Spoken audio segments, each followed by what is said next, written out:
नमस्कार साथी, स्वागत है आप सभी एस्पिरेंट्स का इस आइकॉनिक एस्पिरेंट्स पे। साथी कैसे हैं आप लोग? आशा करता हूं कि आप सभी अच्छे होंगे और अपने तैयारी को बहुत ही अच्छे ढंग से कर रहे होंगे। साथी यह अध्ययन मंत्रा का प्रैक्टिस सेट नंबर 2 है। इससे पहले आपका प्रैक्टिस सेट 1 जो कि कल अपलोड कर दिया गया है और बहुत ही अच्छे ढंग से उसको बताया गया है। एक इम्पॉर्टेंट बात है साथी कि आपको बता दें कि यह जो अध्ययन मंत्रा का यह बुक है आपका प्रैक्टिस सेट, इसमें काफ़ी ज़्यादा आंसर जो है वो गलत दिए गए हैं। ठीक है, तो मेरे द्वारा जो जितना भी मतलब हो सक रहा है हम उसको सही कर रहे हैं, सुधार कर रहे हैं। लेकिन फिर भी कोई भूल चूक अगर आंसर गलत हो जाए, छूट जाए, तो आप लोग साथ ही कमेंट बॉक्स में बता दीजिएगा कि वो आंसर गलत था, फिर से हम उसको सुधार कर लेंगे। ठीक है, काफ़ी ज़्यादा इसमें गलतियाँ दी गई है इसमें, तो इस तरह से थोड़ा सा आप लोग कोऑपरेट कीजिएगा, चीज़ों को समझिएगा और जहाँ पे भी आपको लगे कि गलती है तो आप लोग बता दीजिएगा, वहाँ पे हम इसको सही कर लेंगे, इसको सुधार कर लेंगे। और साथ ही यहाँ पे शिक्षक भर्ती को लेकर आपका हर चीज़, हर अपडेट दिया जाता है, चाहे वो बिहार का हो या फिर किसी अन्य राज्य का। तो आपसे रिक्वेस्ट है कि आप नए अगर आए हैं तो चैनल को सब्सक्राइब कर दीजिएगा, अगर पुराने स्टूडेंट हैं तो प्लीज़ शेयर कर दीजिएगा। ठीक है, तो चलिए स्टार्ट करते हैं साथ ही। और आप सभी लोग क्वेश्चंस का जो आंसर है आप लोग भी लगाते चलिएगा मेरे साथ साथ, क्योंकि आपको कैसा तैयारी आपका है यह आपको पता चलना जरूरी है। तो सबसे पहला क्वेश्चन कहता है सिंधु सभ्यता निम्नलिखित में से किस काल में पड़ता है। देखिए क्वेश्चन जो है बहुत ही इंपॉर्टेंट है, इसमें नो डाउट है साथी कि इस जो अध्ययन मंत्रा का बुक है इसमें जो क्वेश्चन का लेवल है बहुत ही अच्छा है। लेकिन इसमें एक खराबी यही है कि इसमें जो आपका आंसर दिया गया है वो बहुत ही गलती है, जो कि हमें काफ़ी ज़्यादा मेहनत करना पड़ रहा है, उसको सुधार करना पड़ रहा है और फिर हम आपके सामने लेकर आ रहे हैं। तो थोड़ा सा आप लोग कोऑपरेट कीजिएगा, कोई छूट जाए आंसर तो आप लोग कमेंट बॉक्स में बताएंगे। इसका अगर हम बात कर ले तो यह आपका ऑप्शन नंबर डी होगा साथी। क्या होगा? प्री हिस्टोरिक पीरियड हो जाएगा। ठीक है, प्री हिस्टोरिक पीरियड जो है साथी यह आपका राइट आंसर होगा।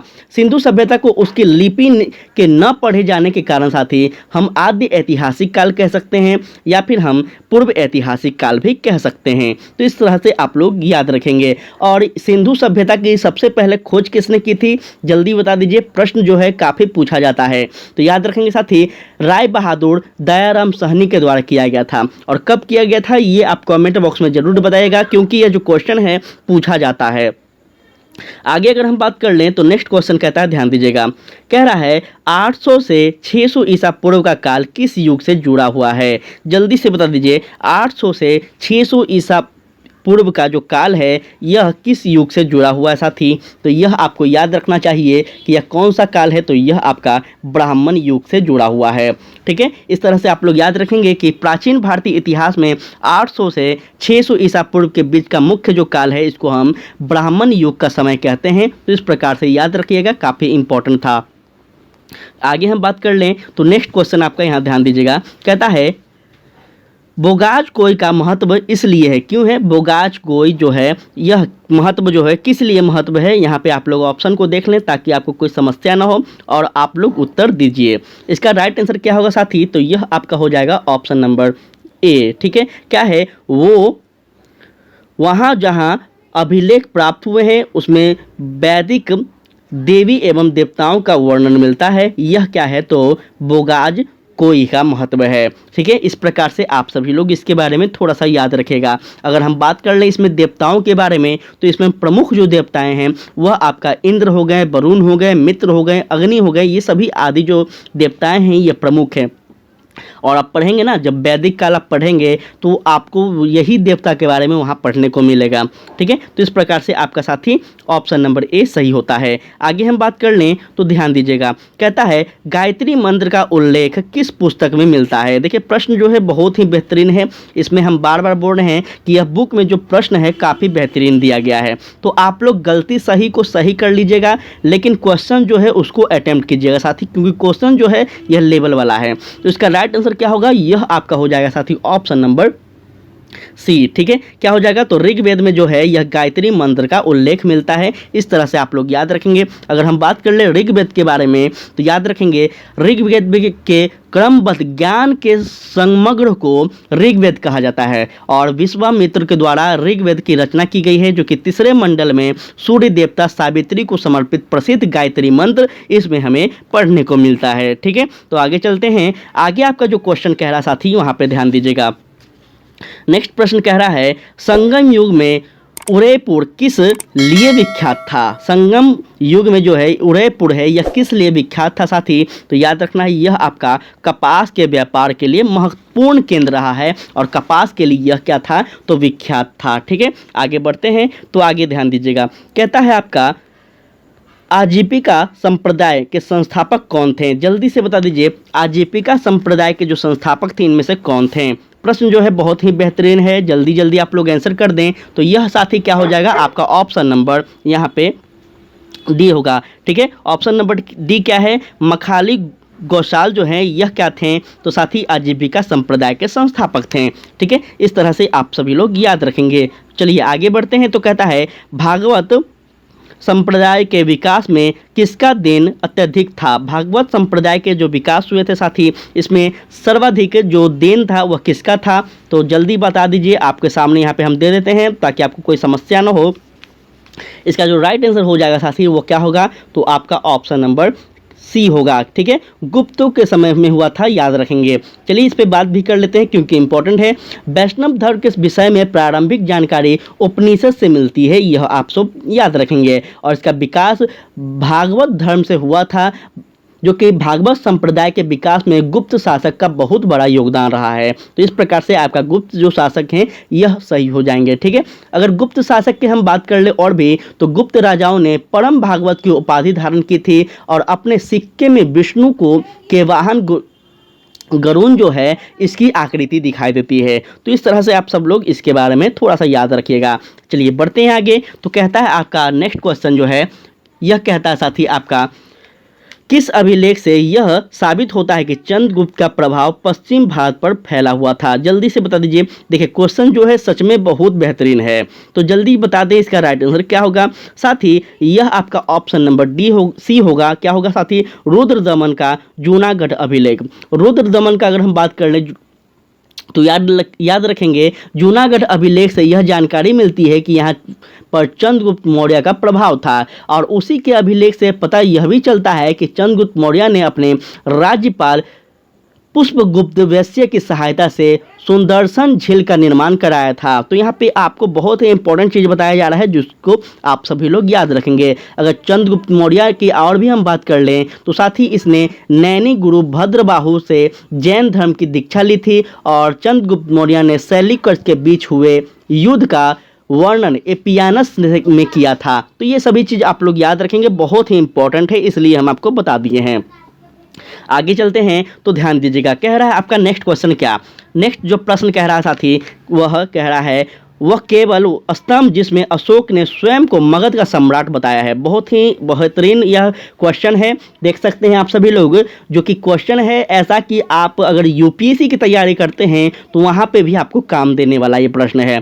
तो जल्दी से बता दीजिए इसका राइट आंसर क्या होगा साथी। यह आपका भ्राबु स्तंभ होगा। ठीक है, क्या होगा? भाब्रू स्तंभ होगा साथी, याद रखेंगे। अगर बात कर ले भाब्रू स्तंभ के बारे में तो याद रखिएगा अशोक के शिलालेख की खोज जो की गई थी यह आपका 1750 ईस्वी में की जाती है। और किसके द्वारा की जाती है तो पांट्री पेंथलेट के द्वारा की जाती है। किसके द्वारा? पांट्री पेंथलेट के द्वारा की जाती है। इसकी संख्या है कितनी तो 14 है। आपसे पूछ देगा तो इसलिए हम हर चीज़ बता रहे हैं ताकि कोई समस्या ना हो।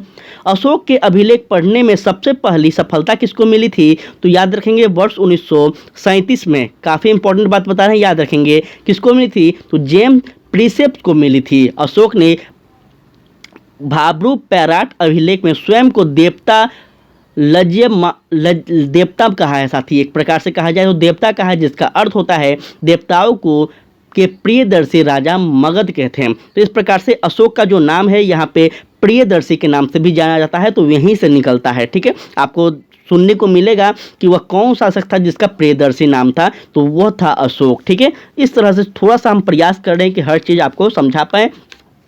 नेक्स्ट क्वेश्चन कहता है, ध्यान दीजिएगा। कहता है उस स्रोत का नाम बतलाइए जो प्राचीन भारत के व्यापारिक मार्गों पर मौन है। तो जल्दी बता दीजिए साथी इसका राइट आंसर क्या होगा। इसका राइट आंसर क्या हो जाएगा आप लोग जल्दी से बता दें।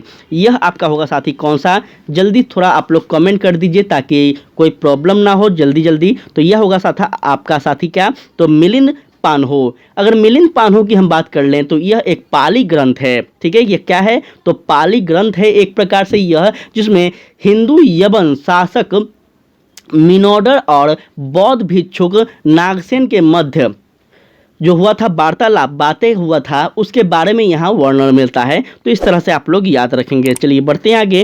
तो कहता है यहाँ ध्यान दीजिएगा, असहयोग, एक सेकंड साथी,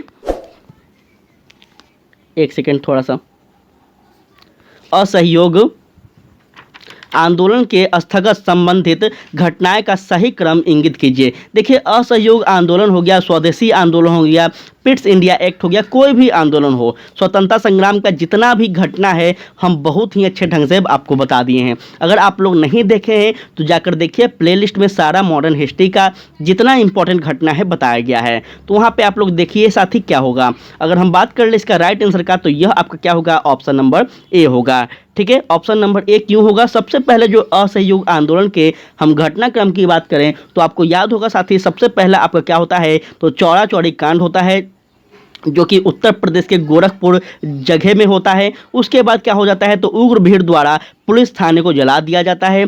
फिर जब यह घटना हो जाती है तो गांधी जी के द्वारा यह आंदोलन स्थगित कर दिया जाता है। और उसके बाद साथी जो ईस्ट इंडिया कंपनी थी वह क्या करती है तो इस घटना को देखते हुए, इस समय का परिस्थिति को देखते हुए वो क्या करता है तो गांधी जी को गिरफ्तार कर लेता है। तो इस प्रकार से आपका ऑप्शन नंबर जो ए है बिल्कुल सही होगा।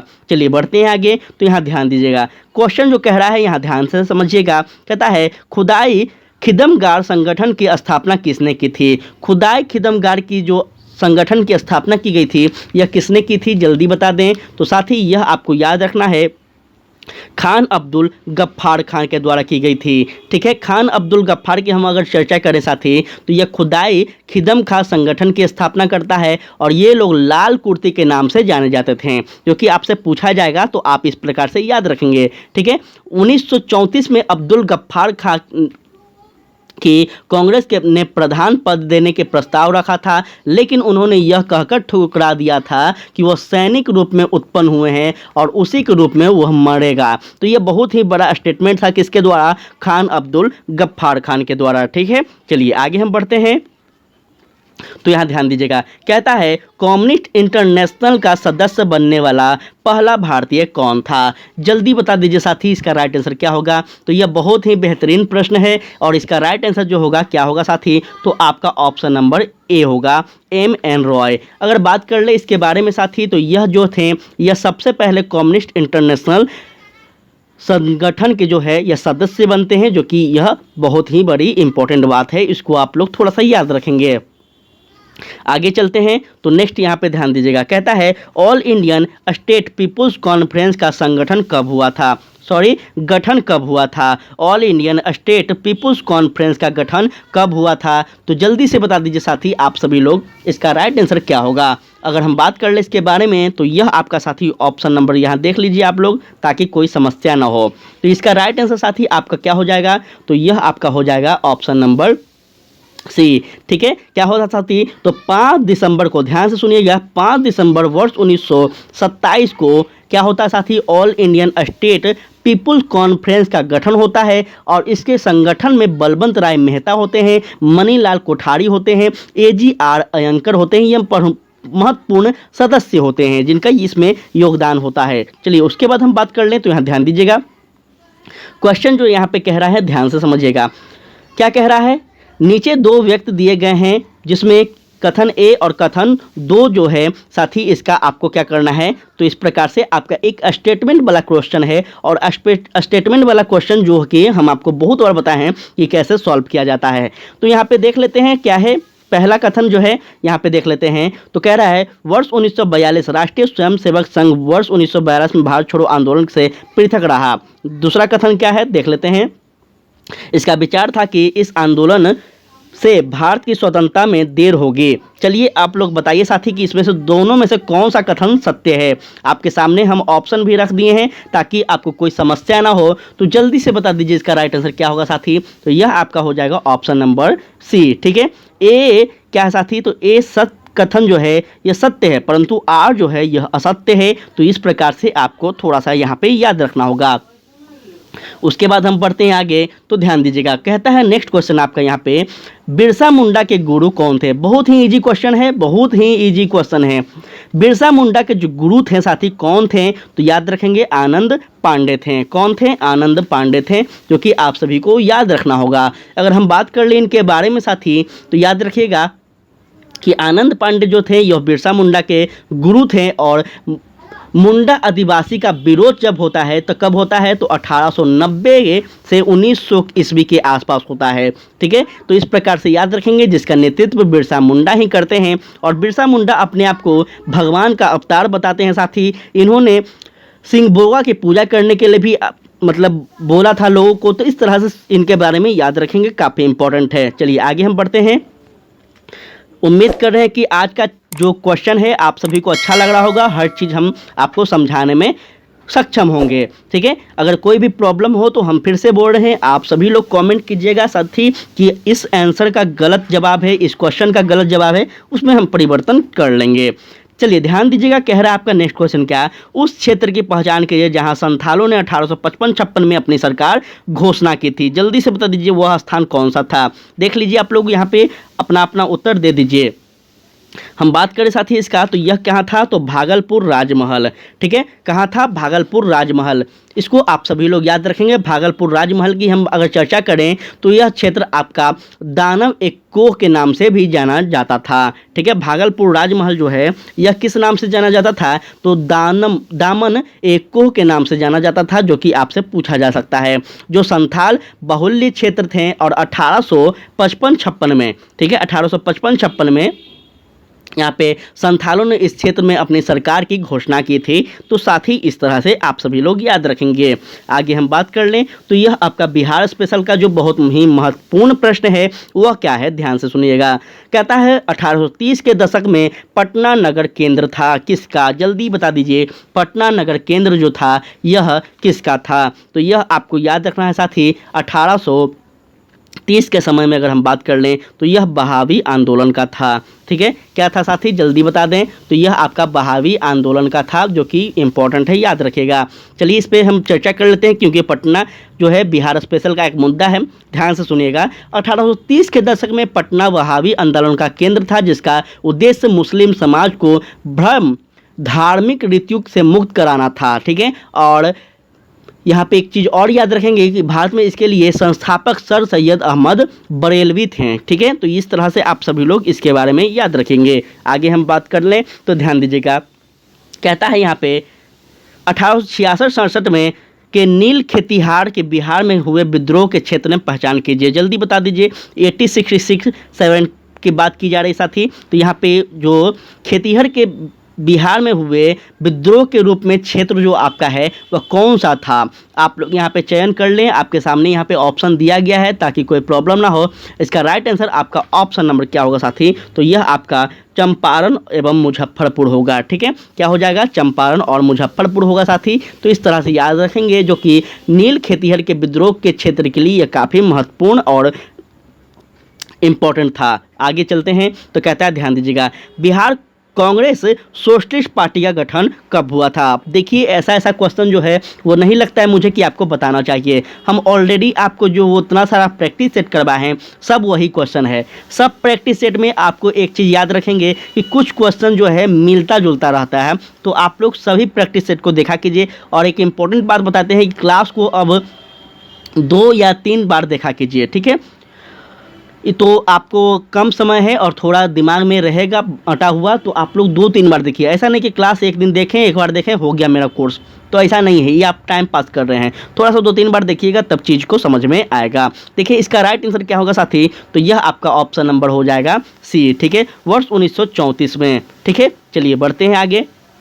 ध्यान दीजिएगा, कह रहा है आपका यहाँ पे क्या क्वेश्चन, प्रश्न जो कह रहा है साथी यहाँ पे आपका ध्यान दीजिएगा, हेनसांग की भारत में यात्रा के समय सूती कपड़ों के उत्पादन के लिए सबसे प्रसिद्ध नगर था कौन था? जल्दी से बता दीजिए आपका राइट आंसर इसमें क्या होगा। तो साथ ही इसमें राइट आंसर जल्दी बता दें आप सभी लोग क्या होगा। तो इसका राइट आंसर साथी आपका मथुरा हो जाएगा। ठीक है, जब ह्वेनसांग भारत आता साथी तो याद रखेंगे उस समय मथुरा जो था यह सूती कपड़ों के लिए उत्पादन के लिए सबसे प्रसिद्ध नगर था। तो इस तरह से आपको याद रखना है। चलिए आगे हम बात कर लें। तो कहता है कुतुबुद्दीन ऐबक की राजधानी थी, क्या थी जल्दी बता दीजिए। बहुत ही ईजी क्वेश्चन है, बहुत ईजी क्वेश्चन है। कुतुबुद्दीन ऐबक साथी ऐसा एक भारतीय शासक था जो कि कभी भी दिल्ली का शासक होने के बावजूद भी यह कभी दिल्ली में नहीं बैठा था। यह कहाँ रहता था, तो लाहौर में। यह किस लिए, तो याद रखिएगा कुतुबुद्दीन ऐबक जो है इसके जो गुरु थे वो कौन थे, तो मोहम्मद गौरी थे। मोहम्मद गौरी के 4 कह ले एक प्रकार से क्या थे, गुलाम थे। एक यालदूज था, एक आपका कुतुबुद्दीन ऐबक था, एक आपका ये था बख्तियार खिलजी था, और एक और कुछ भी था साथी, मुझे थोड़ा सा यहाँ पे ध्यान नहीं आ रहा है वो था। तो चारों जो था अलग अलग क्षेत्र में बटे हुए थे। जो यालदूज था उसको लाहौर और ये सब क्षेत्र मिले थे। तो उसके डर से कि दिल्ली में ना वो प्रवेश कर जाए, उसके डर से साथी कुतुबुद्दीन ऐबक अपना राजधानी लाहौर को बनाता है। ठीक है, तो इस तरह से थोड़ा सा आप सभी लोग याद रखेंगे। चलिए, अलाउद्दीन खिलजी के प्रसिद्ध सेनापतियों में किसकी मंगोलों के विरुद्ध लड़ते हुए मृत्यु हो गई। देखिए क्वेश्चन जो है सच में बहुत अच्छा है। तो साथी जल्दी से बता दीजिए इसका राइट आंसर क्या होगा। इसका राइट आंसर होगा आपका जफर खां। कौन था वह, जफर खां जो था, याद रखेंगे। इसकी अगर हम चर्चा कर लें तो यह आपको ध्यान दीजिएगा साथी, यहाँ पे जफर खां के बारे में थोड़ा सा हम बात कर लेते हैं कि साथी अलाउद्दीन का प्रसिद्ध सेनापति जफर खां मंगोलों के विरुद्ध लड़ता हुआ मारा गया था, जो अपने समय का श्रेष्ठ और साहसी सेनापति था। जफर खां के भय से मंगोल उसी रात 30 कोस पीछे हट गए थे और वापस चले गए थे। तो यह सब बात आपको थोड़ा सा याद रखना होगा, हर पुस्तक में आपको यह जानकारी नहीं मिलेगी। आगे बढ़ते हैं। तो कहता है हुमायूं द्वारा लड़े गए 4 प्रमुख युद्ध का तिथि अनुसार सही क्रम में करें और युद्ध स्थलों के नाम भी नीचे अंकित करें। चलिए देख लेते हैं साथी, आपका ऑप्शन यहाँ पे 2 दिया गया है, तो और आपको ऑप्शन दिखा देते हैं ताकि आपको कोई समस्या ना हो। तो जल्दी से बता दीजिए इसका राइट आंसर क्या होगा। इसका राइट आंसर साथी आपका क्या होगा, तो वह आपका ऑप्शन नंबर डी होगा, देवरा, चौसा, कन्नौज और सरहिंद। चलिए बात कर लेते हैं थोड़ा सा यहाँ पे, क्योंकि इंपॉर्टेंट है आपके एग्जाम के दृष्टिकोण से। तो साथ ही हुमायूं द्वारा लड़े गए जो 4 प्रमुख युद्ध थे ये आपका हम बता दिए हैं। सबसे पहला देवरा था जो कि 1531 ईस्वी में होता है। ठीक है, उसके बाद आपका चौसा था। चौसा कब होता है, तो 1539 ईस्वी में। उसके बाद साथ ही आपका बिलग्राम का युद्ध था। ठीक है, या फिर कन्नौज कह लें या फिर बिलग्राम। तो यहाँ पे साथ ही आपका 1540 ईस्वी में होता है। उसके बाद आपका साथ ही यहाँ पे सरहिंद का युद्ध जो कि 1555 ईस्वी में होता है। तो इस तरह से आप लोग लिख लीजिएगा, बहुत ही इंपॉर्टेंट यह चीज़ है आपके लिए। चलिए बढ़ते हैं आगे। तो कहता है निम्नलिखित में से किस इतिहासकार ने शाहजहां के शासनकाल को मुगल काल का स्वर्ण युग कहा है। देखिए बहुत ही बेहतरीन प्रश्न है, जल्दी बता दीजिए इसका राइट आंसर क्या होगा। तो यह आपका होगा साथी, क्या जल्दी बता दीजिए आप सभी लोग, यह होगा आपका वी.एन. स्मिथ। वी.एन. स्मिथ की हम चर्चा कर लेते हैं थोड़ा सा, तो ध्यान से समझेंगे साथी वी.एन. स्मिथ के बारे में कि यह जो एक सेकेंड साथी, यह आपका वी.एन. स्मिथ, एक मिनट, इसका राइट साथी आंसर जो होगा वो आपका ऑप्शन नंबर सी होगा। क्षमा चाहेंगे, देखिए हम पहले ही बोले हैं कि यहाँ पे जो है वो बहुत ही गलती सलती दिया गया है, तो इस तरह से आप लोग याद रखेंगे। इसका राइट आंसर आपका ऑप्शन नंबर क्या होगा, सी। A.L. श्रीनिवास के द्वारा क्या किया गया है, तो साथी इतिहासकार यह था जो कि शाहजहां के शासनकाल को मुगल काल का स्वर्ण युग कहते हैं यह। ठीक है, तो इस तरह से आप सभी लोग याद रखेंगे। आगे चलते हैं। तो कहता है निम्नलिखित में से किसने बंगाल में द्वैत शासन प्रणाली को समाप्त किया है। बहुत ही इंपॉर्टेंट क्वेश्चन है, तो यह क्या हो जाएगा आपका, जल्दी बता दीजिए। तो आपके सामने है रॉबर्ट क्लाइव है, लॉर्ड कॉर्नवालिस है, वॉरेन हेस्टिंग है, और उपयुक्त में से कोई नहीं है। यह जो होगा याद रखना है आपका लॉर्ड कौन हो जाएंगे, जल्दी बता दीजिए। तो यह आपका वॉरेन हेस्टिंग होंगे। ठीक है साथी, वॉरेन हेस्टिंग जो थे यह आपको याद रखना है कि लॉर्ड कॉर्नवालिस जो है, सॉरी, लॉर्ड क्लाइव जो है यह साथी आपका जबकि प्लासी का युद्ध होता है, बक्सर का युद्ध होता है, उसके बाद यह लागू कर देता है, आपको याद होना चाहिए। उसके बाद जब वॉरेन हेस्टिंग आते हैं तो इस चीज़ को कब करते हैं, तो 1772 ईस्वी में समाप्त कर देते हैं, जो कि आप सभी लोग याद रखेंगे। और इसी द्वैत शासन के अंतर्गत साथी आपका बंगाल हो गया, उड़ीसा हो गया, आपका बिहार हो गया, इस क्षेत्र में क्या होता है तो बहुत ही भयानक महामारी उत्पन्न होता है। यह भी बात आपसे पूछ दिया जाएगा, तो याद रखेंगे इस चीज़ को। आगे हम बात करते हैं, तो यहाँ ध्यान दीजिएगा, कहता है रणजीत सिंह ने सुप्रसिद्ध कोहिनूर हीरा प्राप्त किया था। साथ ही रणजीत सिंह, देखिए कल भी हम बताए थे कोहिनूर हीरा के बारे में, तो कोहिनूर हीरा के बारे में यहाँ पे प्रश्न आपसे पूछा जा सकता है। इसका राइट आंसर क्या होगा, जल्दी आप लोग कर दीजिए। तो याद रखना है साथी, यह किससे प्राप्त करते हैं तो शाह शुजा से। अब शाह शुजा कौन था, यह भी आपसे पूछ देगा, समझिएगा थोड़ा सा मेरे बातों को। पंजाब के शासक रणजीत सिंह ने सुप्रसिद्ध कोहिनूर हीरा अफगानिस्तान के शासक शाह शुजा से प्राप्त करते हैं। तो इस तरह से आपको ऑप्शन नंबर ए राइट होगा। आगे हम बात कर ले, तो ध्यान दीजिएगा, कहता है लॉर्ड बेलेजली की सहायक संधि को स्वीकार करने वाला पहला मराठा सरदार कौन था। देखिए आपके सामने दिया गया प्रश्न है, यहाँ पे ऑप्शन हम आपको चारों दिखा देते हैं ताकि समस्या ना हो। तो जल्दी बता दीजिए इसका राइट आंसर क्या होगा। इसका राइट आंसर जो क्या होगा साथी, तो यह आपको बताना है। हम अगर बात कर ले इसके बारे में, तो यह आपका हो जाएगा साथी ऑप्शन नंबर, देख लीजिए यहाँ पे आप लोग, ऑप्शन नंबर क्या हो जाएगा इसका। इसका राइट आंसर जो होगा वो होगा आपका ऑप्शन नंबर ए। ठीक है, ए क्या कह रहा है, तो याद रखेंगे पेशवा बाजीराव द्वितीय जो है यह आपका राइट आंसर होगा। ठीक है, चलिए आगे हम बात कर लें, तो ध्यान से समझिएगा आगे का क्वेश्चन जो है। कहता है निम्नलिखित में से किसने ऑल इंडियन मुस्लिम लीग की स्थापना की थी। देखिए बहुत इजी क्वेश्चन है, ऑल इंडियन जो मुस्लिम लीग थी यह किसके द्वारा स्थापना की गई थी, जल्दी से बता दीजिए, यह बहुत इजी प्रश्न है।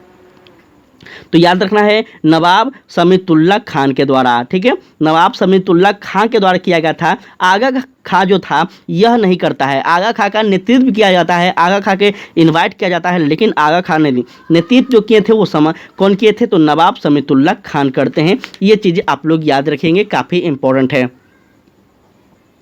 आगे हम बढ़ते हैं, तो यहाँ ध्यान दीजिएगा, कहता है निम्नलिखित में से कौन आत्मीय सभा के संस्थापक थे। आत्मीय सभा के जो हम संस्थापक की अगर बात कर लें तो ये कौन थे, जल्दी बता दें। यह आपका हो जाएंगे साथी कौन, तो राजा राम मोहन राय। कब करते हैं यह भी आपसे पूछ देगा, तो याद रखना है साथी, यह आपका कब किया जाता है, जल्दी बता दीजिए। आपको ऑप्शन दे देते हैं 1875, 1825, आपको चयन करना है 1885 और आपका हो गया एक ठो 1855। आप लोग बताइए इसमें से कि क्या, क्योंकि हम पहले आपको बताए हुए हैं, तो जल्दी से बता दीजिए इस चीज़ को आप सभी लोग। आगे हम बढ़ें, तो कहता है यहाँ ध्यान दीजिएगा, कहता है मोना लाव उदाहरण है। मोना लाव उदाहरण है किस चीज़ का, यह आप लोग बताएं, यह आप लोग बताएं साथी जल्दी जल्दी। यह जो होगा क्या हो जाएगा, तो सुतुप्त ज्वालामुखी का है। क्या है, सुतुप्त ज्वालामुखी का एक उदाहरण है क्या, मोना लाव। इस तरह से याद रखेंगे। आगे हम बात कर लें, तो कहता है अवसादी सेलों के लिए निम्नलिखित में से कौन सा कथन सत्य है। देखिए सत्य कथन असत्य पूछ रहा है, ज्योग्राफी का सेक्शन है आपका। आप लोग ऑप्शन देख ले चारों ताकि आपको समस्या ना हो। तो इसका जो राइट आंसर होगा क्या होगा, जल्दी बता दीजिए। यह आपका साथी क्या होगा, तो याद रखना है ये सेलो क्रिस्टालिए है। ठीक है, ये क्या है, सेल क्रिस्टालिए है, जो कि आपका राइट आंसर होगा। थोड़ा सा इस पर हम बात भी कर लेंगे क्योंकि आपको बहुत सारे ऐसे एक्सपीरियंस होंगे जिनको समस्या होगा। देखिए अवसादी सेल वे चट्टान है जिनका जमाव परतों के रूप में होता है, जिनमें विश्वास में अवशोष पाए जाते हैं और इस सेलों में खनिज का बहुलता अधिक होता है। ठीक है, तो उम्मीद है कि आपको अब चीज़ समझ में आया होगा। ध्यान दीजिएगा, नेक्स्ट क्वेश्चन कहता है क्या टीन मिलता है। टीन जो है यह मिलता है किस चीज़ में मिलता है, जल्दी बताइए। प्रश्न जो है थोड़ा सा यहाँ पे अटपटा टाइप का है। टीन मिलता है, ऐसे कोई बच्चा नहीं समझ पाएगा कि टीन क्या मिलता है। थोड़ा सा यहाँ पे एक्सप्लेन करना चाहिए, इस बुक में थोड़ा सा कमी है तो थोड़ा सा बेहतरीन भी है। तो इस तरह से आप लोग थोड़ा सा यहाँ पे अच्छे से देखिएगा, ठीक है ना, क्योंकि यहाँ पे जो क्वेश्चन जो है ना बहुत बच्चों को फंसाने का कोशिश किया गया है इस प्रैक्टिस सेट में। तो इसका राइट आंसर क्या होगा साथी, पहले ये हम बात कर लेते हैं, उसके बाद हम आगे चर्चा करेंगे। तो याद रखना है आपका राइट आंसर होगा पाल्स निष्पेक्षों से। ठीक है, पाल्स निष्पेक्षों में होता है, जो कि आपको यहाँ पे ध्यान देना होगा। शिवालिक सेलो समूह के दक्षिण में भाभर क्षेत्र उदाहरण है, किसके उदाहरण है, जल्दी बता दें आप सभी लोग। तो यह आपका क्या होगा साथी, जल्दी से आप लोग थोड़ा बता दीजिए। इसका राइट आंसर जो होगा वो आपका हो जाएगा ऑप्शन नंबर यहाँ पे सी। ठीक है, क्या हो जाएगा साथी, तो यहाँ पे ध्यान दीजिएगा गिरिपद स्थिति का। अब गिरिपद स्थिति होते क्या हैं यहाँ पे हम आपको समझा देते हैं। तो साथी यहाँ पे शिवालिक समूह का जो दक्षिण से भावर क्षेत्र गिरिपथ स्थिति का उदाहरण है वह क्या है, तो यहाँ ध्यान दीजिएगा, वो आपका हो जाएगा साथी, यह हिमालय का सबसे बाहरी भाग या फिर निचला हिस्सा है। तो इस तरह से आप सभी लोग इसको याद रखेंगे। ठीक है, चलिए उसके बाद हम बात कर लें नेक्स्ट प्रश्नों की, तो यहाँ ध्यान दीजिएगा। नेक्स्ट है साथी यहाँ पे आपका प्रश्न कि द्वीपों का समूह लक्षद्वीप है, यह क्या कहलाता है। तो द्वीपों का जो समूह लक्षद्वीप है ये क्या कहलाएगा साथी, आपका प्रबाल उत्पत्ति करता है, जो कि आपको याद रखना होगा। चलिए इस पे हम बात भी कर लेते हैं। तो याद रखना है साथी, द्वीपों का समूह जो कि 36, याद रखिएगा 36 छोटे छोटे द्वीपों से बना हुआ है। यह द्वीप समूह प्रबाल उत्पत्ति के उदाहरण है और इस द्वीपों में केवल 10 द्वीप ही आपका आबादी है। तो यहाँ पे आप लोग याद रखेंगे 36 द्वीपों में सिर्फ 36 द्वीपों में साथी आपका 10 द्वीप पे जो है यह आबादी है, बाकी सब यहाँ पे क्या है, तो वो बर्फबारी होते हैं। चलिए आगे हम चल लेते हैं। तो यहाँ ध्यान दीजिएगा, भारत जो है विस्तृत है। देखिए हम भारत का जो भौगोलिक क्षेत्र है आपको कई बार करवाए हैं, तो यहाँ पे बता दीजिए कि भारत जो विस्तृत है इसका राइट आंसर क्या होगा, आप सभी लोग जल्दी बता दें। साथ ही अगर हम इसके बारे में चर्चा कर लें भारत के बारे में, तो यह क्या हो जाएगा, आप सभी लोग इसका राइट आंसर कर दीजिए। इसका राइट आंसर कर दीजिए साथी। आप लोग यहाँ पे ऑप्शन दिया गया है, तो ये आपका हो जाएगा साथी ऑप्शन नंबर डी। इसमें जो ऑप्शन दिए गए हैं इनमें से कोई नहीं होगा।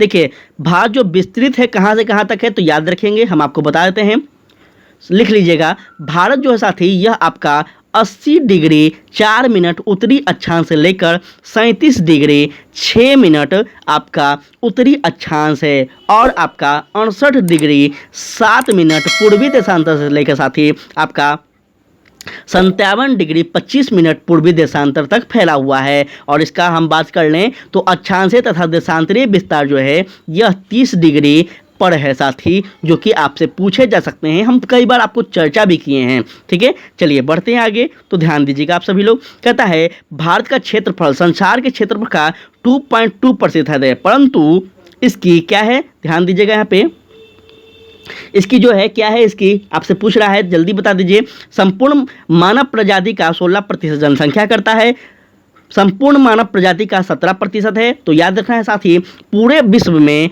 संपूर्ण मानव प्रजाति का आपका 17% जो जनसंख्या है वो भारत में निवास करता है। ठीक है, तो ये चीज़ आप लोग याद रखेंगे, बहुत ही इंपॉर्टेंट क्वेश्चन था यहाँ पे। ठीक है, आगे हम बढ़ते हैं। तो ध्यान दीजिएगा, नेक्स्ट क्वेश्चन है आपका यहाँ पे क्या कहता है, गंगा की जलोढ़ मृदा की गहराई भूमि सतह के नीचे लगभग है, कितना है, जल्दी बता दें। आपका जो यहाँ पे आंसर दिया गया है क्या होगा, इसका राइट आंसर क्या होगा, जल्दी बता दीजिए साथी। तो यह आपका हो जाएगा ऑप्शन नंबर 600 मीटर तक होती है। ठीक है, गंगा के जलोढ़ मृदा की गहराई अगर हम बात कर लें तो यह भूमि सतह के नीचे लगभग 600 मीटर तक होती है। इस तरह से आप सभी लोग याद रखेंगे। भारतीय मानसून मौसमी विस्थापन से इंगित है, जिसका कारण है, क्या है कारण, तो जल्दी बता दीजिए इसका कारण क्या है। इसका जो कारण है साथी यह आपका हो जाएगा स्थल तथा समुद्र का तापमान में अंतर, इसी के कारण है, यह आपको याद रखना होगा। ठीक है, इसको थोड़ा सा आप लोग याद रखिएगा, काफ़ी इंपॉर्टेंट है।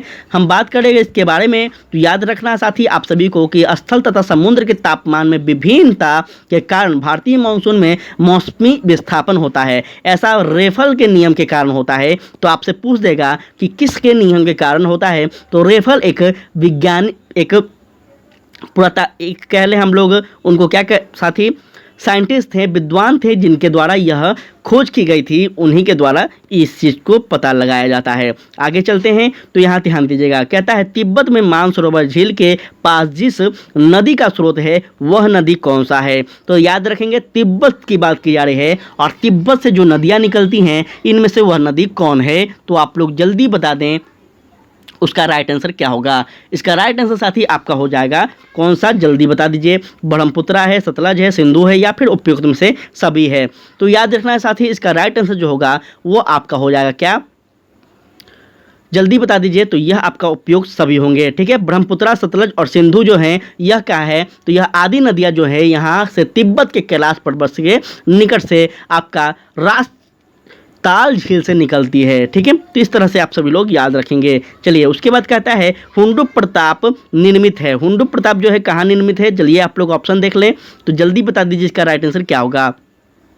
जल्दी बता दीजिए साथी, यह आपका इंद्रावती पर है, कावेरी, सुपर्ण रेखा या फिर किसी पर नहीं। तो याद रखना है साथी, इसका राइट आंसर जो होगा वो आपका होगा सुपर्ण रेखा पर। अब सुपर्ण रेखा कहाँ है यह भी आपको समस्या होगा, तो याद रखना है साथी, हुंडू जल प्रताप सुपर्ण या फिर हम कह लें स्वर्ण रेखा नदी पर है, जो कि रांची में स्थित है। ठीक है, तो इस तरह से आप सभी लोग याद रखेंगे। आगे चलते हैं, तो कहता है हिमालय में हिम रेखा निम्न के बीच होती है।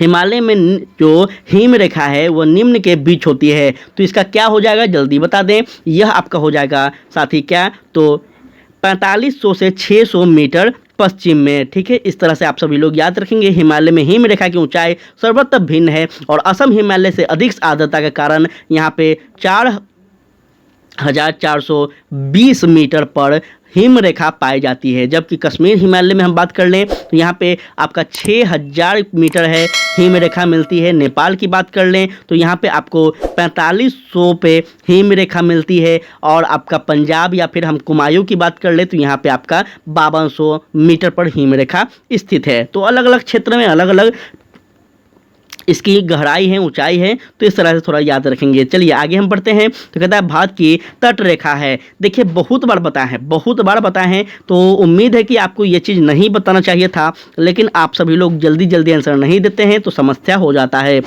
साथ ही भारत की जो तट रेखा है यह आपको याद रखना होगा कि यह जो है इसका क्या हो जाएगा, तो यह याद रखेंगे 6100 मीटर लंबी है। ठीक है, इस तरह से आप सभी लोग इसको याद रख सकते हैं। कितना है, 6100 मीटर किलोमीटर लंबी है, तो इस तरह से आप लोग याद रखेंगे इसके बारे में। ठीक है, चलिए अब बढ़ते हैं आगे। तो यहाँ नेक्स्ट क्वेश्चन कहता है नगदी फसल में सम्मिलित नहीं है। क्या है सम्मिलित, नगदी फसल जो है यह क्या सम्मिलित इसमें नहीं है, जल्दी बता दीजिए। गन्ना है, आपका जूट है, गेहूं है, कपास है, तो इसमें राइट आंसर जो होगा क्या होगा। नगदी फसल की हम चर्चा कर लें तो यह साथी आपको याद रखना होगा कि इसका राइट आंसर जो होगा वो आपका गेहूं होगा। ठीक है, गेहूं होगा इसका राइट आंसर। इस तरह से आप सब लोग याद रखेंगे। भारत सर्वश्रेष्ठ उत्पादन एवं उपभोक्ता है किस क्षेत्र में, जल्दी बता दीजिए। भारत जो है सर्वश्रेष्ठ उत्पादन एवं उपभोक्ता है, वह किस क्षेत्र में है, तो याद रखिएगा इसका क्या होगा, चाय का क्षेत्र। ठीक है, चाय का हो जाएगा साथी। इस तरह से आप सभी लोग थोड़ा सा इसको याद रखेंगे, काफ़ी इम्पोर्टेंट है यह। और इसके बाद हम कर ले तो भारत जो है यह चाय का सर्वश्रेष्ठ उत्पादन और उसकी खपत के लिए भी अधिक मात्रा में यह सर्वश्रेष्ठ है, तो इस तरह से आप लोग याद रखेंगे। आगे हम बात कर लें तो यहाँ ध्यान दीजिएगा, कहता है निम्नलिखित में से कौन वैकल्पिक ऊर्जा का सबसे बड़ा संग्राहकार है, जल्दी बता दीजिए आप सभी लोग। वैकल्पिक ऊर्जा का सबसे बड़ा संग्राहकार कौन है, आप सभी लोग यहाँ अपने ऑप्शन को देख लें ताकि कोई समस्या ना हो, और जल्दी बता दीजिए इसका राइट आंसर क्या होगा। इसका राइट आंसर साथी आपका सौर ऊर्जा होगा, जो कि बहुत ही ईजी है, आप सबको ये चीज़ पता होना चाहिए सौर ऊर्जा के बारे में। ठीक है, आगे हम बात कर लें तो ध्यान दीजिएगा, कहता है बिजली की खपत का बिल किसके मापन पर आधारित होता है। बिजली का खपत का जो बिल है, आप सभी के घर में जो मीटर लगा हुआ होगा तो आप सभी को पता होगा कि जो मीटर है साथी उसमें क्या आता है, एम्पियर है, वोल्ट है, या फिर ओम है, या फिर आपका वॉट है। क्या है जल्दी बता दीजिए, बहुत इजी क्वेश्चन है। तो यह आपका होगा राइट आंसर क्या होगा, तो ऑप्शन नंबर ए वाट में होगा। ठीक है, याद रखना है वाट हो जाएगा, इस तरह से आपको याद रखेंगे। कहता है आगे क्वेश्चन जो है यहाँ पे ध्यान दीजिएगा। नेक्स्ट क्वेश्चन कहता है हाथ से गैस क्या है। हाथ से गैस जो है इसको लाफिंग गैस हम कह लें, तो लाफिंग गैस जो इसमें क्या है, लाफिंग गैस आपको पता होना चाहिए। लाफिंग गैस की अगर हम बात कर लें तो यह आपका क्या होगा, तो यह आपका हो जाएगा साथी नाइट्राइड ऑक्साइड। नाइट्राइड ऑक्साइड से क्या होता है, लाफिंग गैस होता है। इस तरह से आपको याद रखना होगा। आप एक मूवी था हाउसफुल 1 या फिर 2 मुझे याद नहीं है, जो कि आप लोग देखते होंगे, एक हॉल में सभी लोग रहते हैं और वहाँ पे लाफिंग गैस छोड़ दिया जाता है। तो वहाँ पे क्या होता है, सभी लोग अनियंत्रित हो जाते हैं और बेमतलब का हंसते रहते हैं, उसी को हम लाफिंग गैस कहते हैं। चलिए आगे बढ़ते हैं, तो कहता है निम्नलिखित में सबसे भारी धातु है, सबसे भारी धातु है वह कौन सा है, जल्दी बता दें इसका राइट आंसर क्या होगा। तो सबसे भारी धातु आपका यूरेनियम हो जाएगा। ठीक है, इस तरह से आप सभी लोग याद रखेंगे, यूरेनियम सबसे भारी धातु है, जिसका परमाणु संख्या अगर हम बात कर ले तो यह आपका 92 है। ठीक है, और अगर हम इसका भार की बात कर ले, परमाणु भार की, तो यह कितना है, तो याद रखना है 238.08 इसका परमाणु भार है। ठीक है, तो ये सभी चीज़ आप लोग याद रखिएगा। जल की अस्थायी कठोरता का कारण है। जल की अस्थायी कठोरता का कारण क्या है, तो यह आपको जल्दी बता दीजिए क्या है। जल की अस्थायी कठोरता का जो कारण है यह आपको क्या है साथी, तो यह आपका हो जाएगा ऑप्शन नंबर बी, कैल्शियम तथा मैग्नीशियम के क्लोराइड और सल्फेट। यह जो है यह क्या है, तो जल की अस्थायी कठोरता का कारण है। इस तरह से आप सब लोग याद रखना है। आगे चलते हैं, तो यहाँ ध्यान दीजिएगा, कहता है आपका सर्वव्यापी रक्तदाता का रक्त ग्रुप होता है क्या। देखिए बहुत ही इजी क्वेश्चन है, सबको पता होना चाहिए कि सर्वव्यापी यूनिवर्सल ब्लड डोनर जो हम कहते हैं इसमें से किसको कहते हैं।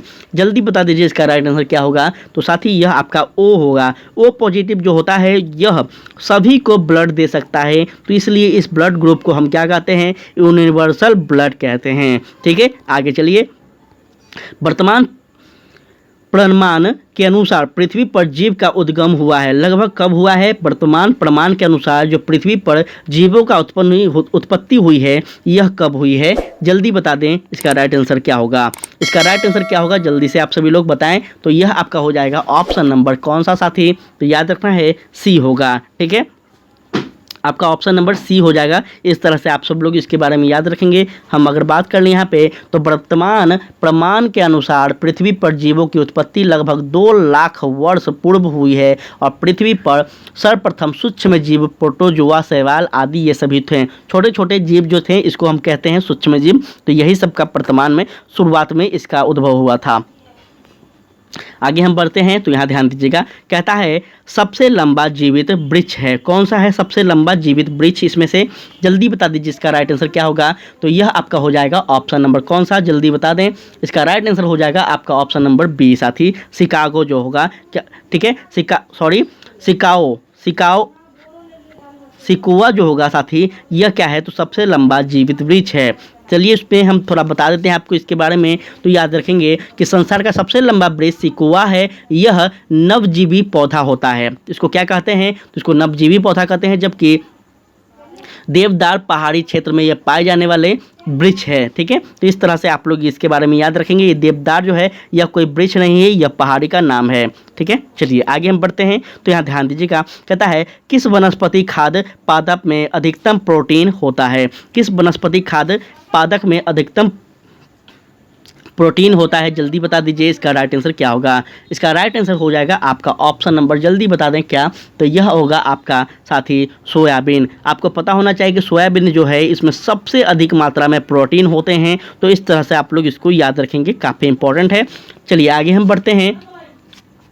अगर बात कर लें इसके बारे में, तो थोड़ा सा यहाँ पे आप लोग यह भी याद रखिएगा, अगर डाटा पूछ ले तो, कि 40% जो है यह सोयाबीन में प्रोटीन की मात्रा होती है। तो ये चीज़ आप लोग याद रखेंगे। चलिए आगे हम बढ़ते हैं, तो कहता है यहाँ पे क्या मृदा अपरदन रोका जा सकता है। कैसे मृदा अपरदन जो है या कैसे रोका जा सकता है। देखिए बहुत बार बताया गया है, और आप क्लास 10th या 9th का जब बुक पढ़ेंगे ज्योग्राफी का, तो वहाँ पे भी इस चीज़ को बारे में आपको चर्चा देखने को मिलेगा। तो जल्दी बता दीजिए इसका राइट आंसर क्या होगा।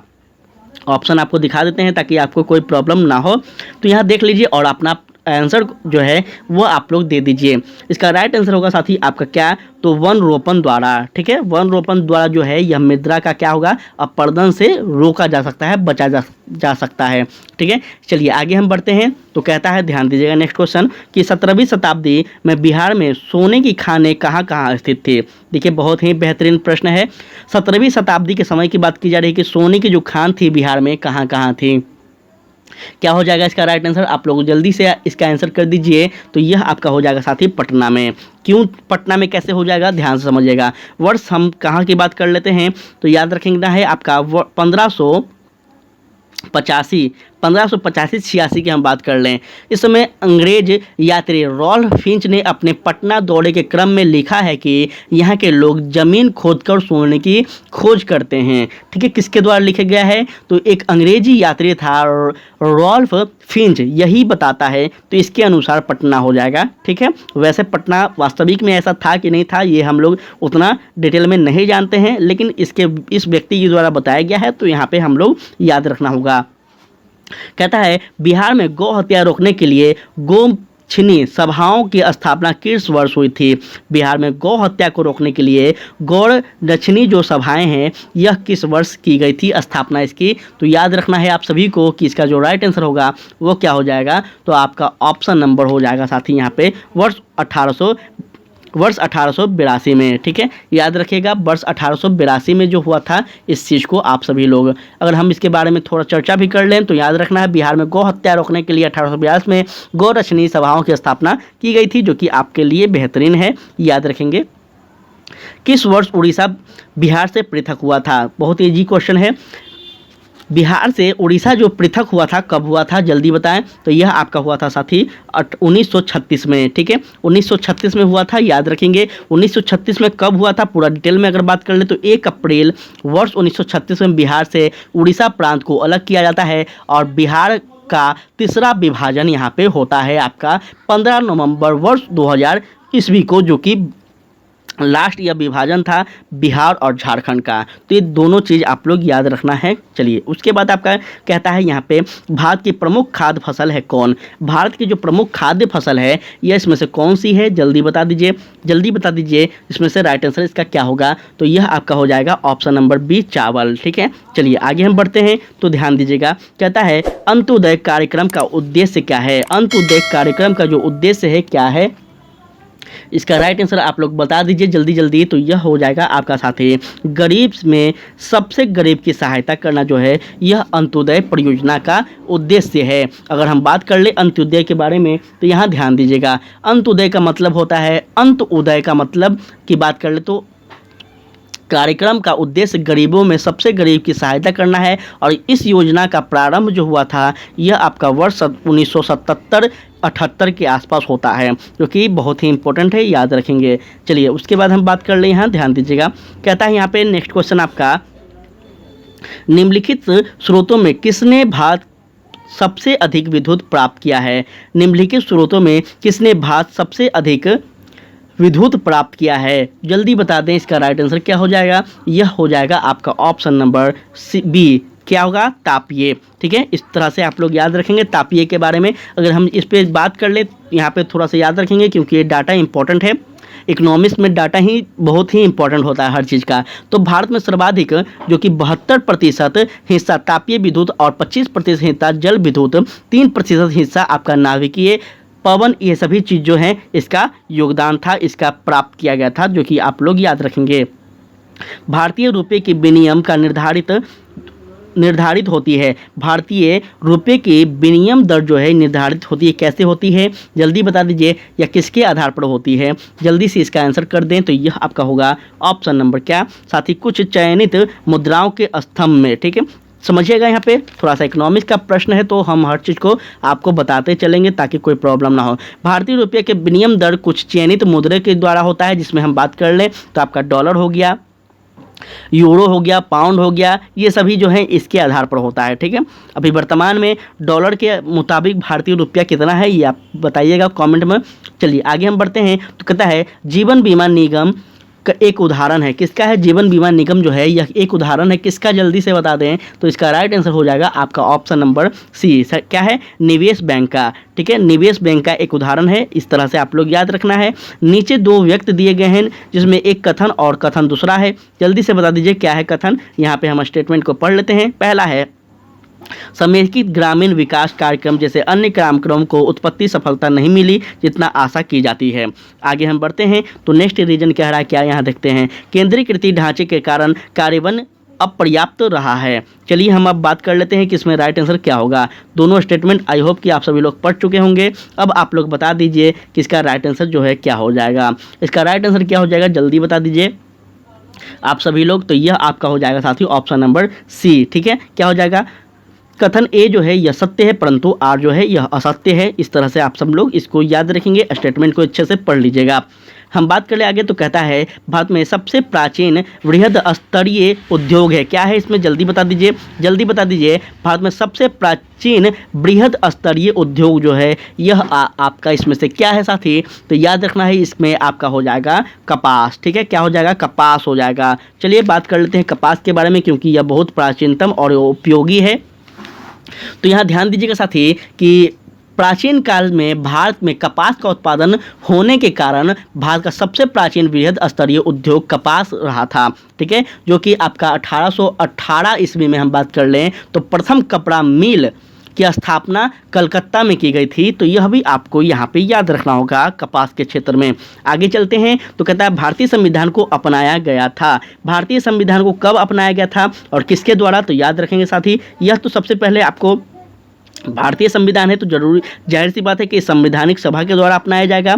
याद रखना है आप सभी को कि यह आपका 26 नवंबर वर्ष 1949 को जो है यह संविधान सभा के द्वारा अंगीकृत किया जाता है। ठीक है, अगर आपसे पूछ दे कि भारतीय संविधान को लागू कब किया गया था पूर्ण रूप से, तो यह आपका 26 जनवरी वर्ष 1950 को, जिस दिन साथी क्या हुआ था, तो इस दिन को विशेष बनाने के लिए इस दिन को अपनाया गया था। क्योंकि आपको पता होना चाहिए साथी कि यह 26 जनवरी का जो दिन था, इसी दिन भारतीय स्वतंत्रता आंदोलन का प्रमुख दिन था, जो कि आपको रावी नदी के तट पर पहली बार झंडा फहराया गया था। और साथ ही याद रखना होगा आप सभी को कि इस दिवस को पूर्ण जो स्वराज की बात की गई थी वह आपका लक्ष्य प्राप्त होता है, इसलिए यह जो दिन था विशेष था। आगे हम बढ़ते हैं तो कहता है भारत में लैंगिक सार्वभौमिकता है, क्योंकि संविधान की प्रस्तावना आरंभ होती है कब, किस चीज़ से होती है, प्रजातीय भारत शब्दों से, जनता के जनतंत्र से, या फिर हम कह लें आपका जनता के लोकतंत्र शब्दों से, या फिर और भी कुछ है। जल्दी बता दीजिए यहाँ पे हम भारत के लोग से क्या होता है साथी, तो आपका राइट आंसर जो होगा वो आपका ऑप्शन नंबर डी होगा। आपको पता होना चाहिए कि हमारे भारतीय संविधान की उद्देशिका जो है यह सबसे पहले हम भारत के लोगों से समर्पित होती है, प्रारंभ होती है, जिसमें दर्शाता है कि हम भारत के लोग अर्थात पूरे भारत के व्यक्ति, पूरे भारत के नागरिक जो हैं यह इसमें दर्शाता है। तो इस तरह से आपका ऑप्शन नंबर डी जो है बिल्कुल सही है। कोई वित्तीय बिल प्रस्तावित हो सकता है, कब हो सकता है जल्दी बता दें। कोई वित्तीय बिल प्रस्तावित हो सकता है, कब हो सकता है, यह आपको बताना है। तो याद रखना है साथी, यह हो जाएगा आपका ऑप्शन नंबर क्या हो जाएगा, तो बी हो जाएगा, केवल लोकसभा में। ठीक है, वित्तीय जो बिल है इसका जो अधिकार होता है यह राज्यसभा के पास नहीं होता है, सिर्फ लोकसभा के पास होता है। तो इस तरह से आप लोग इसके बारे में याद रखेंगे, काफ़ी इंपॉर्टेंट था।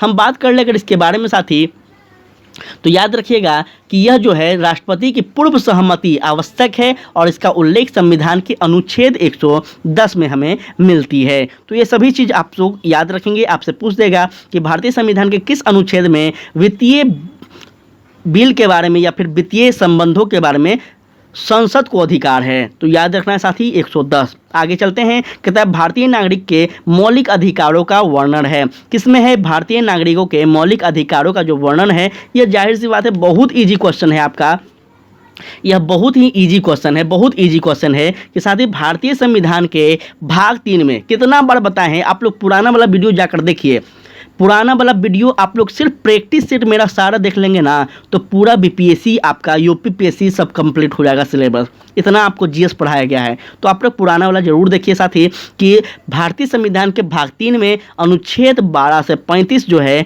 यह क्या है, तो हमारे मौलिक अधिकार के बारे में बताई गई है। ठीक है, तो इस तरह से आप सभी लोग इसको याद रखेंगे, बहुत ईजी था।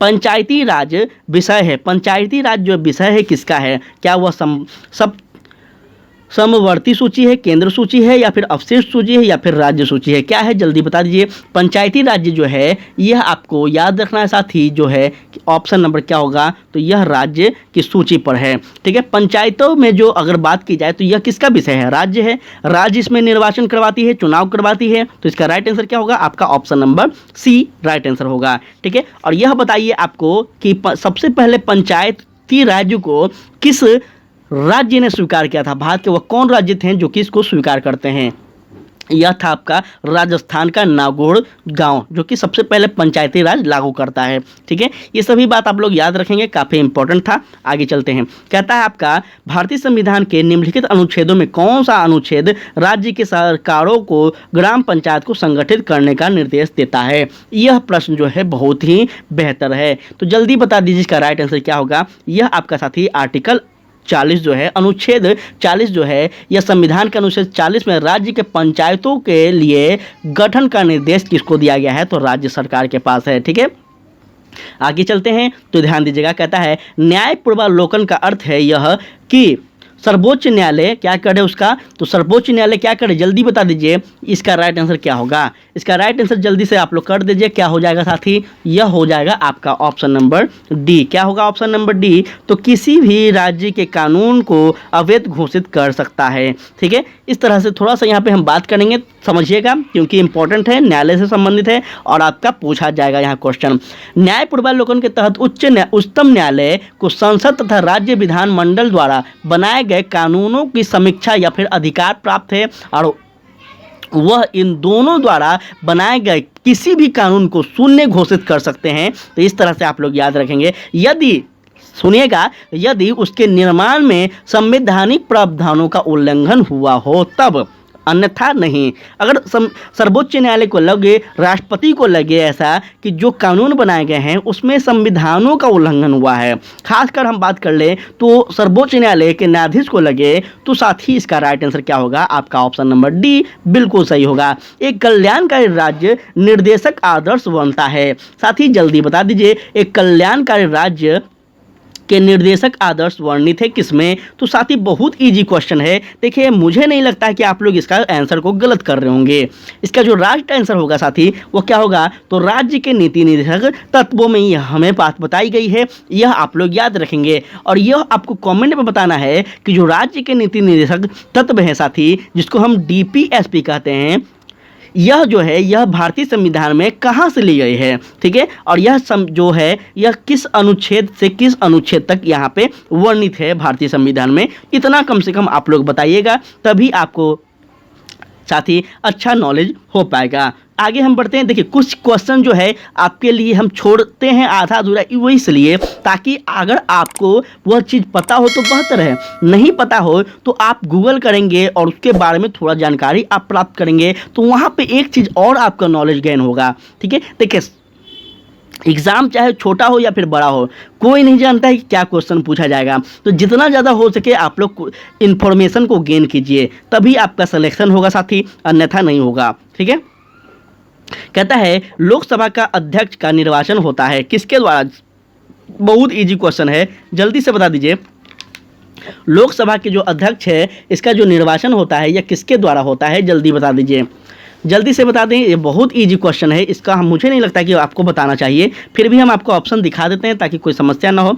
यहाँ पे और भी आप ऑप्शन देख लीजिए, देखिए यहाँ देख लीजिए, ऑप्शन डी देख लिए। अब चलिए बताइए यहाँ पे आप लोग क्या हो जाएगा, राइट आंसर क्या हो जाएगा साथी इसका, तो यह आपका हो जाएगा प्रत्यक्ष रूप से जनता के द्वारा होता है। क्या, किसके द्वारा होता है, लोकसभा के अध्यक्ष की बात की जा रही है, तो याद रखना है साथी, यह संसद के सभी सदस्यों के द्वारा होता है। ठीक है, इस तरह से आपको याद रखना है। लोकसभा के अध्यक्ष वर्तमान में कौन है, ओम बिरला हैं। ठीक है, तो इस तरह से थोड़ा सा आप लोग याद रखना है, काफ़ी इंपॉर्टेंट है। हम अगर बात कर लें साथी इसके बारे में, तो यह आपका आर्टिकल 93 के अंतर्गत लोकसभा स्वयं ही अपने सदस्यों से एक अध्यक्ष और एक उपाध्यक्ष को निर्वाचित करता है, जिसको हम कह लें संसद के सदस्यों के द्वारा होता है। ठीक है, चलिए आगे हम बढ़ते हैं, ध्यान दीजिएगा आप सभी लोग।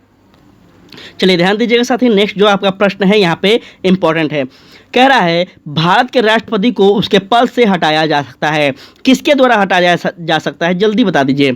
तो भारत के जो राष्ट्रपति होते हैं साथी, उनको पद से संसद के द्वारा हटाया जा सकता है, वो भी कोई ऐसा मंत्री या फिर संसद के द्वारा नहीं कि जो मन करे हटा दे। इसके लिए भी एक प्रावधान है जो कि महाभियोग की प्रक्रिया कहा जाता है। इसमें साथी बहुमत के आधार पर राष्ट्रपति को हटाया जा सकता है। अगर मान के चलिए बहुमत साबित ना हो सका तो फिर नहीं हट पाएंगे। तो यहाँ कुछ प्रक्रिया है जो कि आपको यहाँ पे थोड़ा सा याद रखना होगा।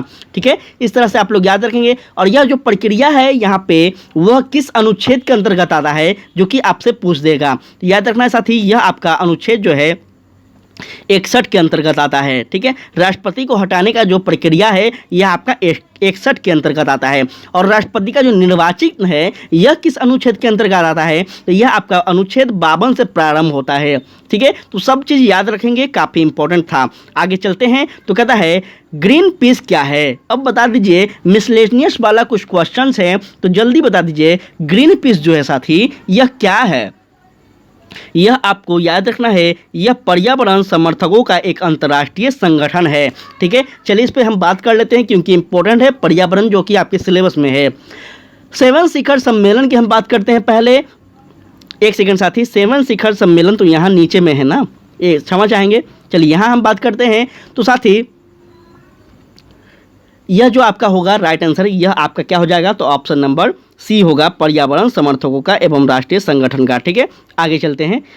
थोड़ा सा यहाँ पे साथी एक्चुअली में मेरा तबीयत ठीक नहीं आज है, लेकिन क्लास तो आपका लेना है, इसलिए थोड़ा सा हम कोऑपरेट कीजिएगा आप लोग, ठीक है ना। चलिए, कहता है जी शिखर सम्मेलन 2023 कब और कहाँ होने वाला है नहीं, हो चुका है, जल्दी बता दीजिए यह कहाँ होने वाला था।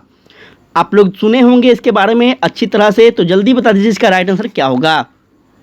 यह साथी आपका हो जाएगा ऑप्शन नंबर क्या, तो याद रखना है ऑप्शन नंबर, ये इसका राइट आंसर जो होगा वो हो जाएगा आपका, जल्दी बता दीजिए क्या होगा, तो यह साथी ऑप्शन नंबर बी होगा। ठीक है, कहाँ, तो आपका हिरोशिमा में 19 से 21 मई 2023 की बात की जा रही है। ठीक है, इसको आप लोग थोड़ा याद रखिएगा, करेंट का मुद्दा है इसलिए हम बात भी इस पर करेंगे।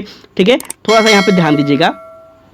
7 शिखर सम्मेलन का वार्षिक समूह आधिकारिक तौर पर आपका 19 से 21 मई 2023 को जापान के हिरोशिमा में होने वाला था। इसमें G7 एक प्रभावशाली अंतर्राष्ट्रीय मंच है जिसमें Canada, France, Germany, Italy, Japan, United kingdom और संयुक्त राज्य अमेरिका शामिल होने वाले देश थे। ठीक है, चलिए आगे चलते हैं। तो कहता है, यहाँ ध्यान दीजिएगा आप सभी लोग, कहता है 2023, ध्यान दीजिएगा, मई 2023 में कर्नाटक के नए मुख्यमंत्री के रूप में किसे नियुक्त किया गया है, जल्दी से बता दीजिए। देखिए ये सभी जो है आपका करेंट अफेयर है, अब करेंट अफेयर में भी हम बताएंगे तो फिर आप क्या पढ़ाई कर रहे हैं, तो जल्दी बता दीजिए इसका राइट आंसर क्या होगा साथी। इसका राइट आंसर आपका क्या होगा, तो यह आपका हो जाएगा ऑप्शन नंबर बी, क्या हो जाएंगे, तो साथी सिद्धारमैया। ठीक है, 18 मई को कर्नाटक के सीएम पद के लिए सिद्धारमैया के नाम की घोषणा की गई थी। सिद्धारमैया बेंगलुरु में CMLP की बैठक में कांग्रेस विधायक दल के नेता के रूप में चुने गए थे, जो कि आप सभी लोग याद रखना है। ठीक है, और यह शपथ समारोह जो हुआ था यह आपका 20 मई को दोपहर 12:30 बजे बेंगलुरु के किटवाड़ा स्टेडियम में हुआ था। ठीक है, हर चीज़ आपको बता दिए हैं एकदम डिटेल में। कहता है, यहाँ ध्यान दीजिएगा, आपका ध्यान से समझना साथी, कैप्साट 2023 का आयोजन कहाँ किया गया था। कैप्साट जो है यह है क्या, यहाँ पे हम लोग समझेंगे इस चीज़ को। पहले यहाँ पे आप लोग बता दीजिए यह कहाँ पे किया गया था इसका, तो यह साथी आपका हो जाएगा कहाँ पे, जल्दी बता दें।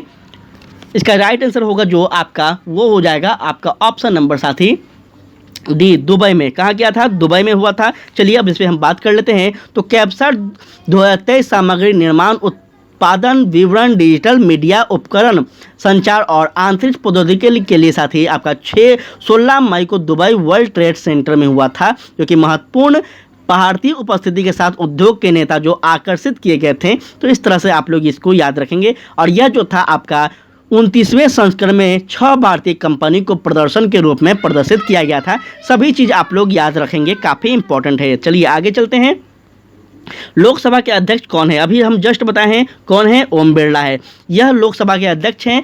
साथ ही इसको आप सभी लोग इनके बारे में याद रखेंगे। ठीक है, चलिए उसके बाद हम बात करते हैं आगे, ध्यान दीजिएगा। कहता है चक्रवात मोचा के बाद म्यांमार की सहायता के लिए भारत द्वारा शुरू किए गए ऑपरेशन का नाम बताइए। देखिए बताइए जल्दी जल्दी साथी, वह कौन सा ऑपरेशन था जो कि चक्रवात मोचा के बाद म्यांमार की सहायता के लिए भारत जो भेजती है, यह कौन सा ऑपरेशन के तहत भेजती है, तो यह हो जाएगा साथी ऑपरेशन क्या, करुणा। ऑपरेशन करुणा हो जाएगा। इस तरह से आप लोग याद रखेंगे, इस पर हम बात भी करेंगे, ध्यान से सुनिएगा ऑपरेशन करुणा के बारे में। करेंट अफेयर बहुत ही बेहतरीन दिया गया है। साथ ही चक्रवात मोचा से तबाह हुए म्यांमार की सहायता के लिए भारत ने ऑपरेशन करुणा शुरू किया। राहत सामग्री के लेकर भारतीय नौसेना के 3 जहाज 18 मई को यूनांगू पहुंचे और चौथा जहाज 19 मई को आपका आया था। ठीक है, तूफान मौका इसने म्यांमार से लेकर बांग्लादेश तक कहर बरसाया था। तो ये सभी चीज़ आप लोग पढ़ते रहिए, ये सभी आपका करेंट अफेयर का मुद्दा है। कहता है किस कंपनी, एक सेकंड साथी, किन कंपनी ने भारतीय नौसेना की कलाबड़ी क्लास प्रोजेक्ट 75 यार्ड, आपका यार्ड जो है साथी, यार्ड 11888 की छठी पनडुब्बी का निर्माण किया है? जल्दी से बता दीजिए, आपका 11880 की जो आपका छठी पनडुब्बी है इसका निर्माण किया गया है। देखिए बहुत बेहतरीन प्रश्न है और यह जो होगा क्या होगा, जल्दी से आप लोग आंसर कर दें। इसका राइट आंसर जो होगा साथी वो हो जाएगा आपका ऑप्शन नंबर सी। ठीक है, क्या हो जाएगा साथी? तो यह हो जाएगा आपका Mazagon dock shipbuilders limited. ठीक है, इसको आप लोग याद रखेंगे। आगे चलते हैं तो कहता है हुरून ग्लोबल न्यूयॉर्क इंडेक्स 2023 में भारत कौन सा स्थान पर रहा था? जल्दी से बता दीजिए, इसका राइट आंसर क्या होगा? तो साथी यह आपका हो जाएगा ऑप्शन नंबर ए। ठीक है, ऑप्शन नंबर ए यहाँ पे साथी फर्स्ट होगा। ठीक है, चलिए इस पे हम थोड़ा चर्चा भी कर लें ताकि आपको कोई दिक्कत ना हो। सुनिएगा यहाँ पे साथी क्या कह रहा है, हिरून का ग्लोबल न्यूयॉर्क इंडेक्स 2023 जो था यह 18 अप्रैल को जारी किया गया था। इसके रिपोर्ट के अनुसार भारत, अमेरिका और चीन के बाद यूनिवर्स के मामले में दुनिया का जो है यह आपका तीसरा स्थान था। क्षमा चाहेंगे साथी, यहाँ पे तीसरा स्थान था, जो कि देखिए हम अपने नोट्स में लिखे हुए थे लेकिन फिर भी आपका यहाँ पे जो यह बुक है गलत आंसर दे रहा है। हम अपने नोट्स में इसको तीसरा आंसर लिखे हुए हैं जो कि इस प्रकार से है। नहीं होगा तो हम अपना नोट्स जो हम अपना डिटेल में लिखे हैं सारा क्वेश्चन के बारे में वो हम फोटो खींच के आपको सेंड कर देंगे टेलीग्राम पे। ठीक है, तो इस तरह से आपका इसमें काफ़ी गलत बहुत ज़्यादा गलत है इसमें। ठीक है ना, तो टेंशन नहीं लेना है, हम आपको नोट्स के जो है मेरा वो हम आपको सेंड कर देंगे। ठीक है, चलिए आगे बढ़ते हैं। जल शक्ति मंत्रालय द्वारा जारी पहली जल शक्ति जनगणना में राज्य की सूची में सबसे ऊपर कौन सा राज्य है? जल्दी बता दीजिए, इसका राइट आंसर क्या होगा? साथ ही यह क्या हो जाएगा, जल्दी से बता दें। तो यह आपको याद रखना है, इसका राइट आंसर हो जाएगा जो वो क्या होगा साथी, जल्दी बता दीजिए आप सभी लोग इसका राइट आंसर को। तो यह हो जाएगा आपका ऑप्शन नंबर साथी बी, आंध्र प्रदेश। आंध्र प्रदेश हो जाएगा, ध्यान से सुनेंगे इसके बारे में। तो साथ ही जल शक्ति मंत्रालय ने पहली बार जन संचरण जनगणना जारी किया, जिसमें पता चला कि भारत में पश्चिम बंगाल में सबसे ज़्यादा जन संचरण आपका पश्चिम बंगाल में था। ठीक है, तो क्या था, पश्चिम बंगाल में था। ठीक है, आपको यहाँ ध्यान दीजिएगा। चलिए उसके बाद कहता है भारत और किस देश के बीच 10वां द्वीप पक्षीय समुद्री अभ्यास स्लिनेक्स 2023 का आयोजन किया गया है? देखिए बहुत इंपॉर्टेंट क्वेश्चन है, जल्दी बताएं इसका राइट आंसर क्या होगा। हम इस पे बात कर लेते हैं साथी कि भारत और श्रीलंका क्या है, भारत और श्रीलंका जो है यहाँ पे द्विपक्षीय 10वें संजग समुद्र अभ्यास आपका प्रारंभ किया गया है, जो कि आपको याद रखना होगा साथी, काफ़ी इंपॉर्टेंट है। आगे चलते हैं, ध्यान दीजिएगा आप सभी लोग। कह रहा है मुहाजिर कौमी आंदोलन क्या है? मुहाजी कौमी आंदोलन जो है ये थोड़ा अटपटा टाइप का प्रश्न है, तो जल्दी से बता दीजिए इसका राइट आंसर क्या होगा। क्या हो जाएगा साथी, करेंट अफेयर का यह प्रश्न है, आप सभी लोग बताएं इसका राइट आंसर क्या होगा। यह जो है आपका ऑप्शन नंबर क्या होगा साथी, तो याद रखेंगे यह होगा पाकिस्तान में बसे उग्रवादी मुसलमानों का एक राजनीतिक दल था। ठीक है, मोजामी कौमी आंदोलन। ठीक है, चलिए आगे चलते हैं। कहता है यहाँ पे राष्ट्रीय सुरक्षित मातृत्व दिवस मनाया जाता है कब? राष्ट्रीय सुरक्षित मातृत्व दिवस जब है यह कब मनाए जाते हैं? तो ये 11 अप्रैल को। ध्यान से हर साल सुनिएगा साथी, हर साल 11 अप्रैल को राष्ट्रीय सुरक्षित मातृत्व दिवस मनाया जाता है और इसे मनाने का उद्देश्य जो है महिलाओं के मातृत्व सुरक्षा को बढ़ावा देना है। ठीक है, तो ये आप लोग याद रखेंगे, काफ़ी इंपॉर्टेंट है। भारत सरकार ने साल 2013 में 11 अप्रैल को राष्ट्रीय सुरक्षित मातृत्व दिवस मनाने की घोषणा की है, जो कि इससे पहले नहीं मनाया जाता था। यह भी आपसे पूछा जाएगा कि कब घोषणा की गई है भारत सरकार के द्वारा, तो साथ ही यह आपको 2023 में ही की गई है, अर्थात इसी वर्ष। नेक्स्ट हम बात कर ले, ध्यान दीजिएगा। विवादग्रस्त एनरोल परियोजना कहाँ स्थित होगी? विवादग्रस्त एनरोल परियोजना जो है यह कहाँ स्थित होगी साथी, जल्दी बता दें आप सभी लोग इसके बारे में। तो यह आपका क्या हो जाएगा, जल्दी बता दीजिए इसका राइट आंसर। इसका राइट आंसर जो होगा साथी यह आपका हो जाएगा ऑप्शन नंबर कौन सा, जल्दी बता दें इसका राइट आंसर जो होगा यह आपका हो जाएगा ऑप्शन नंबर क्या साथी, तो दाभोल में। ठीक है, दाभोल में हो जाएगा। इस तरह से आप लोग इसको याद रखेंगे।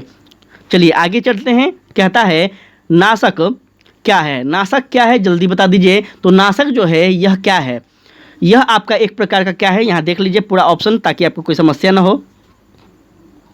चलिए देख लीजिए साथी। तो नासक जो है यह भारत द्वारा बनाई जा रही एक प्रक्षेप पात्र नौका है, ठीक है, इसको आप लोग याद रखिएगा। आगे चलते हैं। कहता है आपका जम्मू कश्मीर प्रशासन द्वारा निम्नलिखित पुस्तकों में से किसे प्रतिनिधित्व किया गया है? जम्मू कश्मीर प्रशासन के द्वारा जो है यह निम्नलिखित में से किस पुस्तकों का प्रतिनिधित्व किया गया है? तो इसका राइट आंसर जो होगा वो क्या हो जाएगा? तो याद रखना है तहरीके मुजाद्दीन, ठीक है, तहरीके मुजाद्दीन जो है यह आपका राइट आंसर होगा, ऑप्शन नंबर सी। नेक्स्ट हम बात कर ले तो ध्यान दीजिएगा।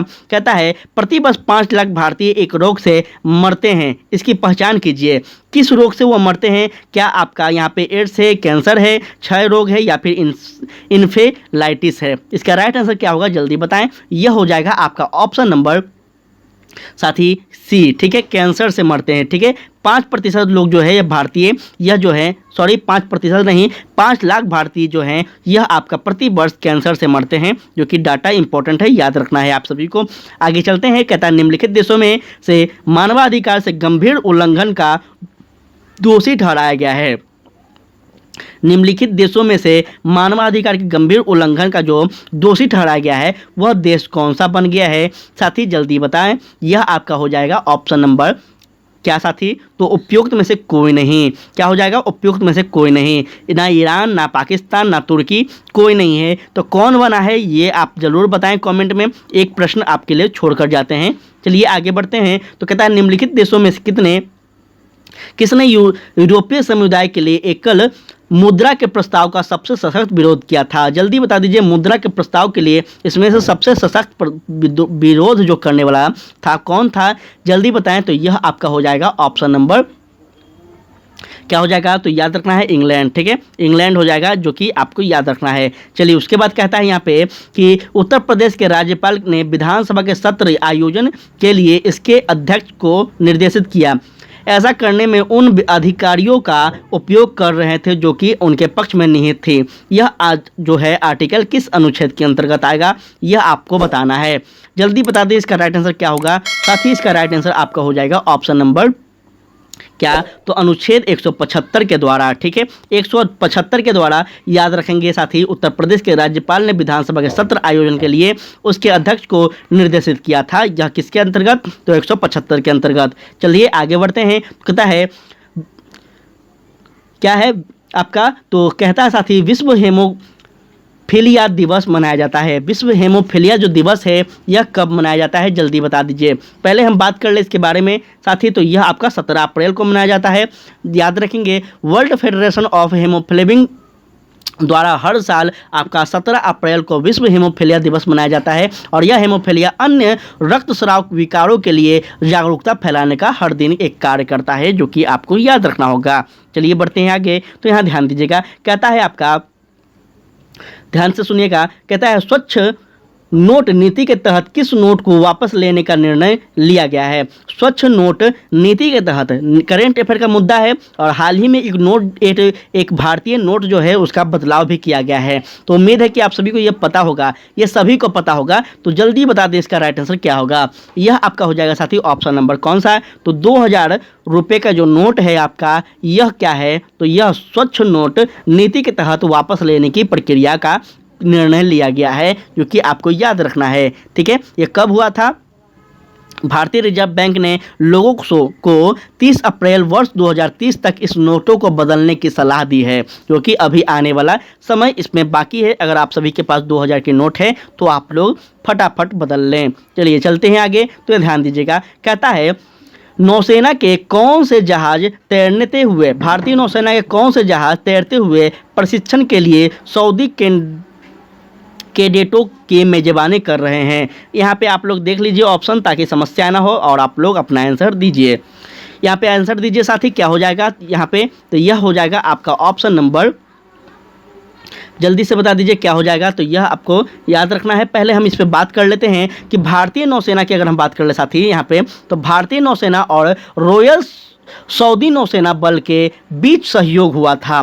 ठीक है, किसके बीच हुआ था? भारतीय नौसेना और रॉयल सऊदी नौसेना के बीच हुआ था। जो कि क्या क्या हुआ था, तो याद रखना है यहाँ पे इसमें क्या हुआ था, तो उसको सहयोग बढ़ाने के उद्देश्य से एक प्रमुख कदम उठाए गए थे, जो कि रॉयल सऊदी नौसेना बल केंद्र 24 दिनों के लिए समुद्री प्रशिक्षण के लिए भारत में है। King Fahad naval academy Saudi अरब के 5 डायरेक्टिंग स्टाफ के साथ 55 केंद्र 16 मई वर्ष 2023 को भारतीय नौसेना के साथ तैरते हुए प्रशिक्षण के भाग के रूप में प्रथम प्रशिक्षण पॉइंट था। तो अब हम आपको बता दिए हैं, अब तो बता दीजिए इसमें से राइट आंसर क्या होगा, क्या हो जाएगा? अब तो बता दें आप सभी लोग, पूरा हम डिटेल में बता दिए हैं आपको। तो यहाँ पे साथ ही इसका राइट आंसर जो होगा अब आपका वो क्या होगा, तो ऑप्शन नंबर ए होगा। ठीक है, चलिए उसके बाद हम चलते हैं आगे, तो ध्यान दीजिएगा। कहता है किस भारतीय खिलाड़ी ने 2023 में किस भारतीय खिलाड़ी ने ग्रापी एथलेटिक्स मीट के महिला की लंबी कूद स्पर्धा में कांस्य पदक जीता है? कौन सा वह भारतीय खिलाड़ी है, जल्दी बताएं। इसका राइट आंसर जो होगा क्या होगा, यह आपका हो जाएगा ऑप्शन नंबर साथ ही क्या, तो याद रखना है शैली सिंह हो जाएंगे। ठीक है, इसको आप लोग याद रखिएगा। आगे चलते हैं, तो कहता है मुख्यमंत्री तीर्थ दर्शन योजना के तहत बुजुर्गों को हवाई यात्रा पर भेजने वाली भारत का कौन सा राज्य पहला राज्य बन गया है? जल्दी बता दीजिए। देखिए हम पढ़ाए हैं आपको, जब यूरोटेरिया का करंट अफेयर करवा रहे थे तो वहाँ पे ये सब चीज़ बताया गया है। आप लोग वहाँ पे जाकर भी देखिए, करंट अफेयर 6 महीने का, जो कि कोई भी एग्जाम के लिए अगर आप यूपीएससी भी दे रहे हैं तो 6 महीने का करंट अफेयर बस करना होता है। ठीक है, तो आपका 6 महीने का जो करंट अफेयर है करा दिए हैं, चैनल पर पड़ा हुआ है, जाकर देख लीजिए। ठीक है ना, अभी 1-2 महीना का और आपको जून तक पूरा करवा दिए हैं। जुलाई का और अगस्त का जो हम है वो आपको ले लेंगे 15 या 20 अगस्त को हम ले लेंगे। एग्जाम से 4-5 दिन पहले हम आपका करंट अफेयर जो बचा हुआ है वो कंप्लीट करवा देंगे, तो टेंशन मत लीजिए। बताइए इसमें क्या हो जाएगा, कौन सा राज्य है इसमें? चलिए साथी इसका बताइए, तो आपका मध्य प्रदेश होगा। ठीक है, मध्य प्रदेश को आप लोग याद रखेंगे, जो कि यह आपका 21 मई को भोपाल हवाई अड्डे के उत्तर प्रदेश के प्रयागराज जाने के लिए रखा गया था। और यहाँ पे आपका साथी 32 यात्रियों तथा ने इसमें पहली बार भाग लिया था। चलिए आगे चलते हैं, थोड़ा सा क्लास लंबा हो जाता है, लेकिन क्या करें, आपको बताना पड़ता है, नहीं तो नहीं बताएंगे तो फिर आप लोग कहिएगा कि सर बस लाइन बाय लाइन पढ़ के चल जाते हैं। कहता है दक्षिण अफ्रीका की नई संसद में राष्ट्रीय सभा और सीनेट की क्रमशः शक्ति क्या है? जल्दी से बता दीजिए इसका राइट आंसर क्या होगा, जल्दी से बता दीजिए इसका राइट आंसर क्या होगा साथी। यह आपका मैथ और रीजनिंग का जो क्वेश्चन है आपका यहाँ पे आ चुका है। यहाँ पे राइट आंसर जो होगा क्या होगा, देखिए हम पहले ही आपको बता दिए हैं कि मैथ और रीजनिंग के जो प्रश्न होंगे यह हम आपको लगभग क्या करेंगे, तो हम आपको साथी आंसर बता देंगे। ऐसे ये मिसलेनियस का प्रश्न है, मैथ और रीजनिंग का नीचे से प्रश्न है आपका, तो हम आंसर बता देते हैं। पीडीएफ आप लोग ले लेंगे और वहाँ से बनाइएगा थोड़ा सा, क्योंकि मैथ और रीजनिंग का जो है ये अभ्यास का चीज़ है। अब यहाँ पे बताएंगे तो फिर प्रॉब्लम होगा और लंबा क्लास जाएगा, इसलिए आपको मैथ और रीजनिंग अभ्यास कीजिएगा। इसका जो राइट आंसर होगा साथी वो आपका क्या होगा, तो ऑप्शन नंबर यहाँ पे हो जाएगा आपका डी। ठीक है, चलिए पढ़ते हैं आगे। साथी यहाँ पे आपका मैथ और रीजनिंग का क्वेश्चन आ गया, जो कि फटाफट हम बता देते हैं। 10 है आपका क्वेश्चन नंबर आपका 101 का जो है इसका राइट आंसर आपका ऑप्शन नंबर सी होगा। आगे हम बात कर ले तो क्वेश्चन नंबर 2 है, इसका राइट आंसर क्या होगा, साथ ही इसका राइट आंसर आपका ऑप्शन नंबर सी होगा। क्वेश्चन नंबर 3 की हम बात कर ले तो इसका राइट आंसर आपका ऑप्शन नंबर 2 होगा, option number B. Question number 104 की बात कर ले तो इसका राइट आंसर आपका ऑप्शन नंबर क्या होगा, इसका राइट आंसर आपका ऑप्शन नंबर साथी क्या हो जाएगा, तो ए होगा। क्वेश्चन नंबर 105 की बात कर ले तो उसका राइट आंसर आपका ऑप्शन नंबर बी होगा। आप लोग ले लीजिएगा जरूर से, देखिए मैथ और रीजनिंग है वो अभ्यास का चीज़ है साथी, इसलिए हम आपके लिए ही बोल रहे हैं कि अभ्यास जितना करेंगे उतना अच्छा होगा। 106 की हम बात कर ले तो इसका राइट आंसर जो है ये आपका ऑप्शन नंबर बी होगा। आप लोग ले लीजिएगा और अच्छे से ढंग से बनाइएगा उसको। ठीक है, चलिए आगे हम बढ़ते हैं। तो 107 है आपका, जो कि इसका राइट आंसर आपका ऑप्शन नंबर ए होगा। 108 है इसका राइट आंसर आपका ऑप्शन नंबर ए होगा। 109 है जो कि आपका राइट आंसर क्या होगा, यहाँ पे देख लीजिए 109 का जो राइट आंसर है यह आपका ऑप्शन नंबर बी होगा। आगे चलते हैं, तो आगे साथी आपका यहाँ पे 110 का जो राइट आंसर होगा वो क्या होगा, तो यह आपका ऑप्शन नंबर सी होगा। ठीक है, चलिए उसके बाद हम बात करते हैं, यहाँ पे फिर से आपका जीएस आ गया साथी। तो चलिए कहता है देश में कच्चे तांबे के उत्पादन में देश में कच्चे तांबे के उत्पादन में बिहार में क्या स्थान रहा है? जल्दी से बता दीजिए, पहला है, दूसरा है, चौथा है, पांचवा है, क्या है? जल्दी बता दीजिए इसमें राइट आंसर क्या होगा। आप सभी लोग बिहार राज्य के बारे में है तो इतना तो आपको पता होना चाहिए साथी बिहार राज्य के बारे में। इसका राइट आंसर जो होगा वो आपका हो जाएगा क्या? तो साथी याद रखना है, यह आपका होगा, क्या हो जाएगा? जल्दी बता दीजिए, पहला है, दूसरा है, तीसरा है, क्या है?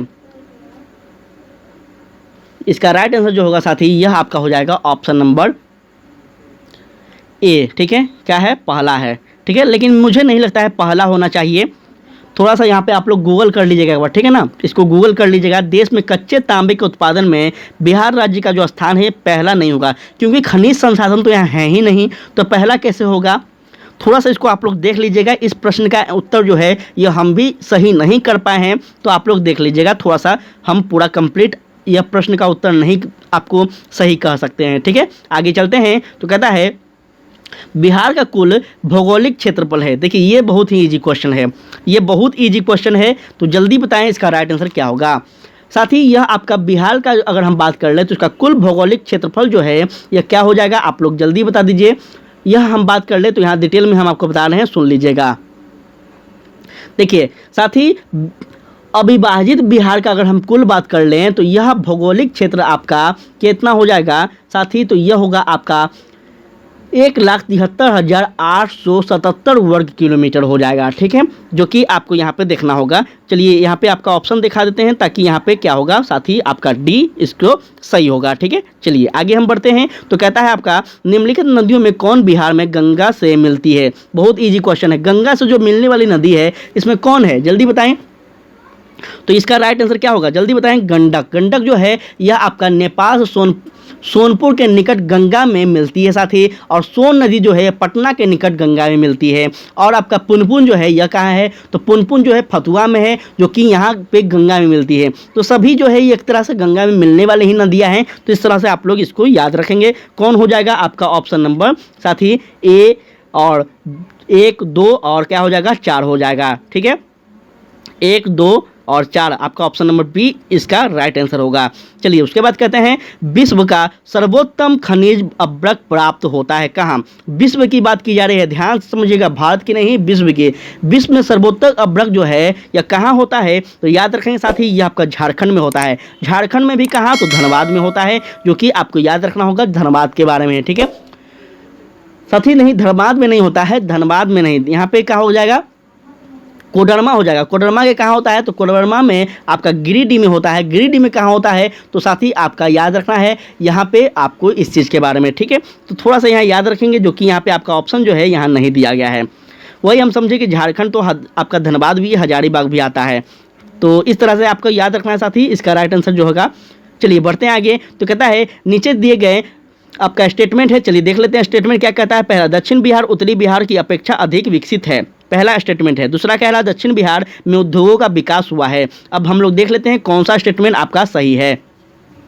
साथ ही इसका जो राइट आंसर होगा वो क्या होंगे, आप लोग जल्दी से बता दीजिए। इसका राइट आंसर जो होगा आपका वो क्या होगा? तो यह 115 नंबर का जो प्रश्न है इसका राइट आंसर आपका ऑप्शन नंबर क्या होगा? तो यह आपका ऑप्शन नंबर ए हो जाएगा। ठीक है, क्या होगा? ए हो जाएगा। ठीक है, कथन ए जो है यह आपका कथन आर दोनों सही है तथा ए की सही व्याख्या आर करता है, जो कि सही होगा। नेक्स्ट हम बात कर ले तो ध्यान दीजिएगा। लोकसभा के उसके कार्यालय की समाप्ति के पूर्व ही भंग किया जा सकता है, कब? जल्दी बताएं इसका राइट आंसर क्या होगा? लोकसभा के उसके कार्यालय के पहले ही भंग किया जा सकता है, तो यह कब होगा? लोकसभा का अधिकतम कार्यकाल जो होता है यह सामान्यतः 5 वर्ष होता है, जो कि आपको पता होना चाहिए। लेकिन मंत्रिपरिषद के लोकसभा के प्रति सामूहिक रूप से उत्तरदायी होता है, और प्रधानमंत्री परामर्श के आधार पर राष्ट्रपति के द्वारा लोकसभा को समय से पूर्व भी भंग किया जा सकता है। तो यहाँ पे क्या हो जाएगा आपका? जल्दी से बता दीजिए। यह आपका हो जाएगा राष्ट्रपति द्वारा लोकसभा के अध्यक्ष की सलाह पर। ठीक है, तो यहाँ पे आपका राइट आंसर ये हो जाएगा, क्योंकि लोकसभा के जो अध्यक्ष होते हैं कौन होते हैं? तो जाहिर सी बात है प्रधानमंत्री होते हैं, तो इस तरह से आपका राइट आंसर ये होगा। आगे हम बात कर ले तो कहता है लोकसभा चुनाव का कोई प्रत्याशी अपनी जमानत खो देता है, यदि उसे प्राप्त ना हो सके तो वो क्या करेगा? जल्दी बताएं उसको क्या करना चाहिए। तो लोकसभा के प्रत्याशी की अगर अपनी जमानत बचाने के लिए उसको क्या करना होगा? तो वैध मतों का 1/10 भाग 1/10 भाग, जो कि इसमें कोई नहीं है। यह आपका राइट आंसर नहीं है, ध्यान से सुनेंगे। 1/10 भाग प्राप्त करना अनिवार्य है। आगे चलते हैं तो ध्यान दीजिएगा। कहता है आपका नेक्स्ट क्वेश्चन, मंत्रिपरिषद उत्तरदायी होती है किसके प्रति? मंत्रिपरिषद होती है क्या राष्ट्रपति के प्रति, प्रधानमंत्री के प्रति, या फिर आपका लोकसभा के अध्यक्ष के प्रति, संसद के प्रति? तो मंत्रिपरिषद जो है उत्तरदायी होती है, यह आपको किसके प्रति होती है? तो लोकसभा के मंत्रिपरिषद के प्रति होती है, जो कि आपको याद रखना होगा। किसके प्रति होती है? मंत्रिपरिषद जो होती हैं यह आपका, एक सेकेंड, मंत्रिपरिषद उत्तरदायी होती है लोकसभा के अध्यक्ष के प्रति। ठीक है, इसका राइट आंसर जो होगा आपका ऑप्शन नंबर, मेरे ख्याल से एक सेकेंड, ये राइट आंसर आपका ऑप्शन नंबर सी होगा। ठीक है, अनुच्छेद 75(3) के अनुसार साथी मंत्रिपरिषद जो है यह लोकसभा के प्रति सामूहिक रूप से उत्तरदायी होती है।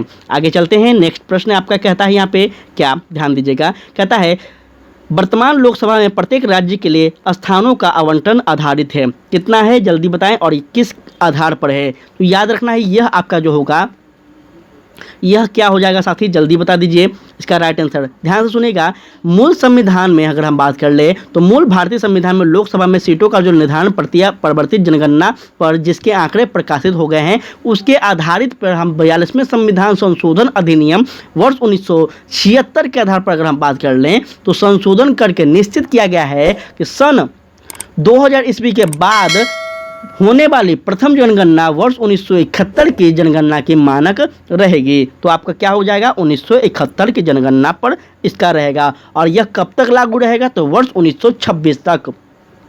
चलिए बढ़ते हैं आगे। कहता है यदि किसी राज्य की विधानसभा का अध्यक्ष पद त्यागना चाहे तो उसे अपना त्यागपत्र देना चाहिए किसको? मुख्यमंत्री, राज्यपाल, उपाध्यक्ष को, या फिर राष्ट्रपति को? सोचिएगा ध्यान से। यदि किसी राज्य की विधानसभा बोल रहा है अपना अध्यक्ष पद त्यागना चाहे तो किसको देंगे? याद रखेंगे साथ ही, यह जो है उपाध्यक्ष या किनको देंगे? तो उपाध्यक्ष को देंगे। ठीक है, आपको यह बताया गया है, जो कि अगर हम लोकसभा की बात कर ले या फिर विधानसभा की बात कर लें, दोनों को अधिकार एक ही समान होता है। ठीक है, विधानसभा के अध्यक्ष व उपाध्यक्ष दोनों ही एक दूसरे के पेश संबंधित पत्र को देंगे, त्याग पत्र देते हैं। तो इस प्रकार से आपका right answer option number C होगा। ठीक है, तो इस प्रकार से साथी आपका होता है समाप्त प्रैक्टिस सेट नंबर 2। क्लास कैसा लगा? उम्मीद है कि हम पूरे बेहतरीन ढंग से हर चीज़ बताने का प्रयास किए हैं। कुछ गलतियां हुआ होगा तो आप लोग आंसर का नंबर लिखकर और कमेंट कर दीजिएगा, उसमें हम बदलाव करके आपको PDF दे देंगे। ठीक है, तो आज के लिए इतना ही। जय हिंद, जय भारत।